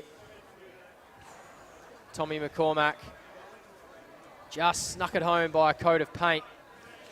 As we roll through these highlights, Adam Jeffries has just got back up into the comm box, and I think he's got some around the grounds updates and ladder updates as well for the viewers at home. Yeah, pretty crazy last round, as there always is. Port Districts were in trouble, but it looks like they've held on by 0.4% to top spot. Sure. So well done to them. They would have been fearing what was going on at the other ground. They'd all be aware of it.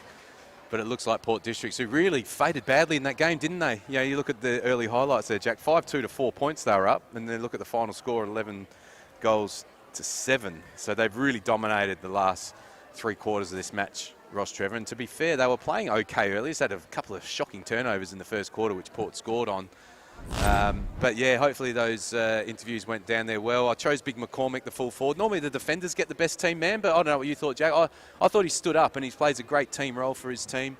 So well done to him, and well done to Rostrevor. It's hard to pick with them. They've got sort of 15 guys you could pick from who all stand up and play good footy. And I think if they can get through the elimination final next week, Jack, I think they can do some damage.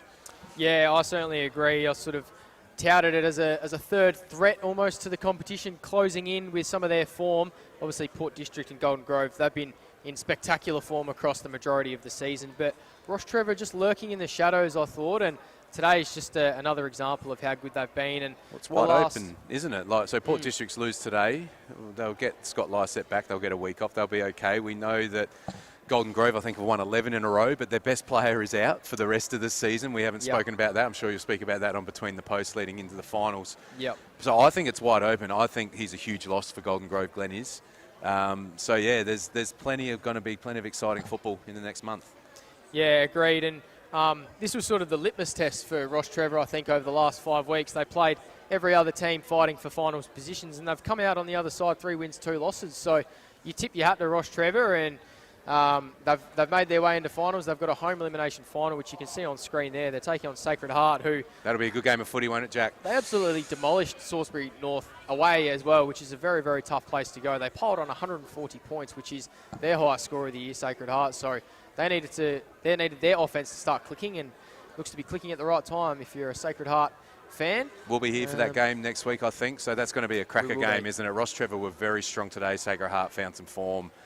Hard to tip a winner already, isn't it? That's a 50-50 cracking elimination final. Looking forward to it. Yeah, And just to touch on your point before, definitely agree with Tommy McCormack taking home the best team man. It was a game of moments, like we sort of spoke about at three-quarter time.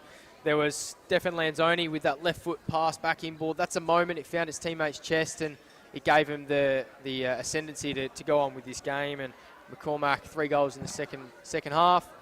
Tranfer, deserved best on ground. Do you have any comments on David Tranfer? What I liked about Tranfer's game, when his team was under the pump early, he was there, wasn't he? Like, he didn't just bob up late, get some disposals. He was everywhere early on when his team needed. A bit scrubby by foot early. That's being super critical, but he gets the ball in traffic, that's going to happen. So, no, he was, well, be interesting to look at the stats during the week. If he didn't have 30 plus, I'd be surprised. On the losing side of it as well, Joey Haynes played an amazing game again, didn't he? I can't wait again to see his, I know it's not all about numbers, but I wouldn't be surprised if he racked up 40 to 50 there today. He had a lot of the ball at half-back, but a masterstroke for me was Coach Boots. They shut him down in the last quarter, didn't they? And they had all the field territory in the first 3 quarters, but Haynes repeatedly got the ball out. In the last quarter, he had no time and space, did he? And I think it did the job. So if I'm Haynes, I'm looking forward to a tag in September, but we'll see what happens. It almost looked like as well, sort of after that first 5 minutes there where they realised that, all right, this is permanent, he just went straight up the ground. He didn't even try to sit back and get off or get a block on or anything like that. It was just like, all right, we're playing 6v6 in the forward line, so I think Coach Ramsey will back him to beat his opponent, won't he? But his best football is when he's on his own. So yeah, it'll give something for Coach Ramsey to think about when the tag comes to Haynes' direction, because if he has that free reign, can't see Port District's losing. So, and for Finn Wakeland, the magic moment, he's a human highlight reel this year in Division 1, isn't he? Yeah, I reckon I've interviewed him 3 times for a hanger this year, and we might do it again next week. He said that he loves to try him. Called a wet game a few weeks ago too, and he dropped a couple of big hangers in the wet too, so he's always flying for them. Thought that was a pretty good mark in the first quarter. I'm a fan of Wakeland and how he goes about his business, and the team needs him, don't they? They have a lot of tools, and he plays a really good role up forward. Dangerous, wasn't he? Go 1, 2 or 3 free kicks in the second half just purely from the extra bodywork that Port Districts have to put into him. So we've got the elimination final. That'll be here on Matchday Live at this very venue this time next week. Rostrevor taking on Sacred Heart. We'll have all that action for you live on Filming Footy. And the other finals matchup taking place across the league will be Golden Grove hosting St. Peter's Old Collegians at Harpers Field. So it's finals time. The day delivered. It was blue skies here at Campbelltown Memorial Oval, and you'll catch all the wrap-up on Between the Posts this week for all the implications across the round. Payneham Norwood Union survive relegation as well with their win away to Glenunga, so you can catch that all on Between the Posts. Thank you to our sponsors for bringing you all 5 productions of Division 1 Adelaide Footy League this week, and it's High Five e-bikes, Classic Clashes, Custom by ORTC, Jag Meatworks, Kimberley Resorts, Dartfish, Archie's, and Filming Footy. Thanks to John Douglas, thanks to the production team, Hugo, Yushin, Sir James Moody, I should say, and of course the Footy Encyclopedia, Adam Jeffries, for all of his insight throughout the day and for the whole season. Can't wait to be broadcasting the finals with you, Adam. Yeah, looking forward to it. Next week's going to be a great game. And of course, thanks to you, the viewer at home, for tuning in to Matchday Live each and every single week. Can't wait for next week to bring you the finals action here in the BTR Excavations Division 1. And last but not least, thanks to Rostrevor and Port District for a great game today. And it's Rostrevor taking home the chocolates by 28 points. And here's the club song.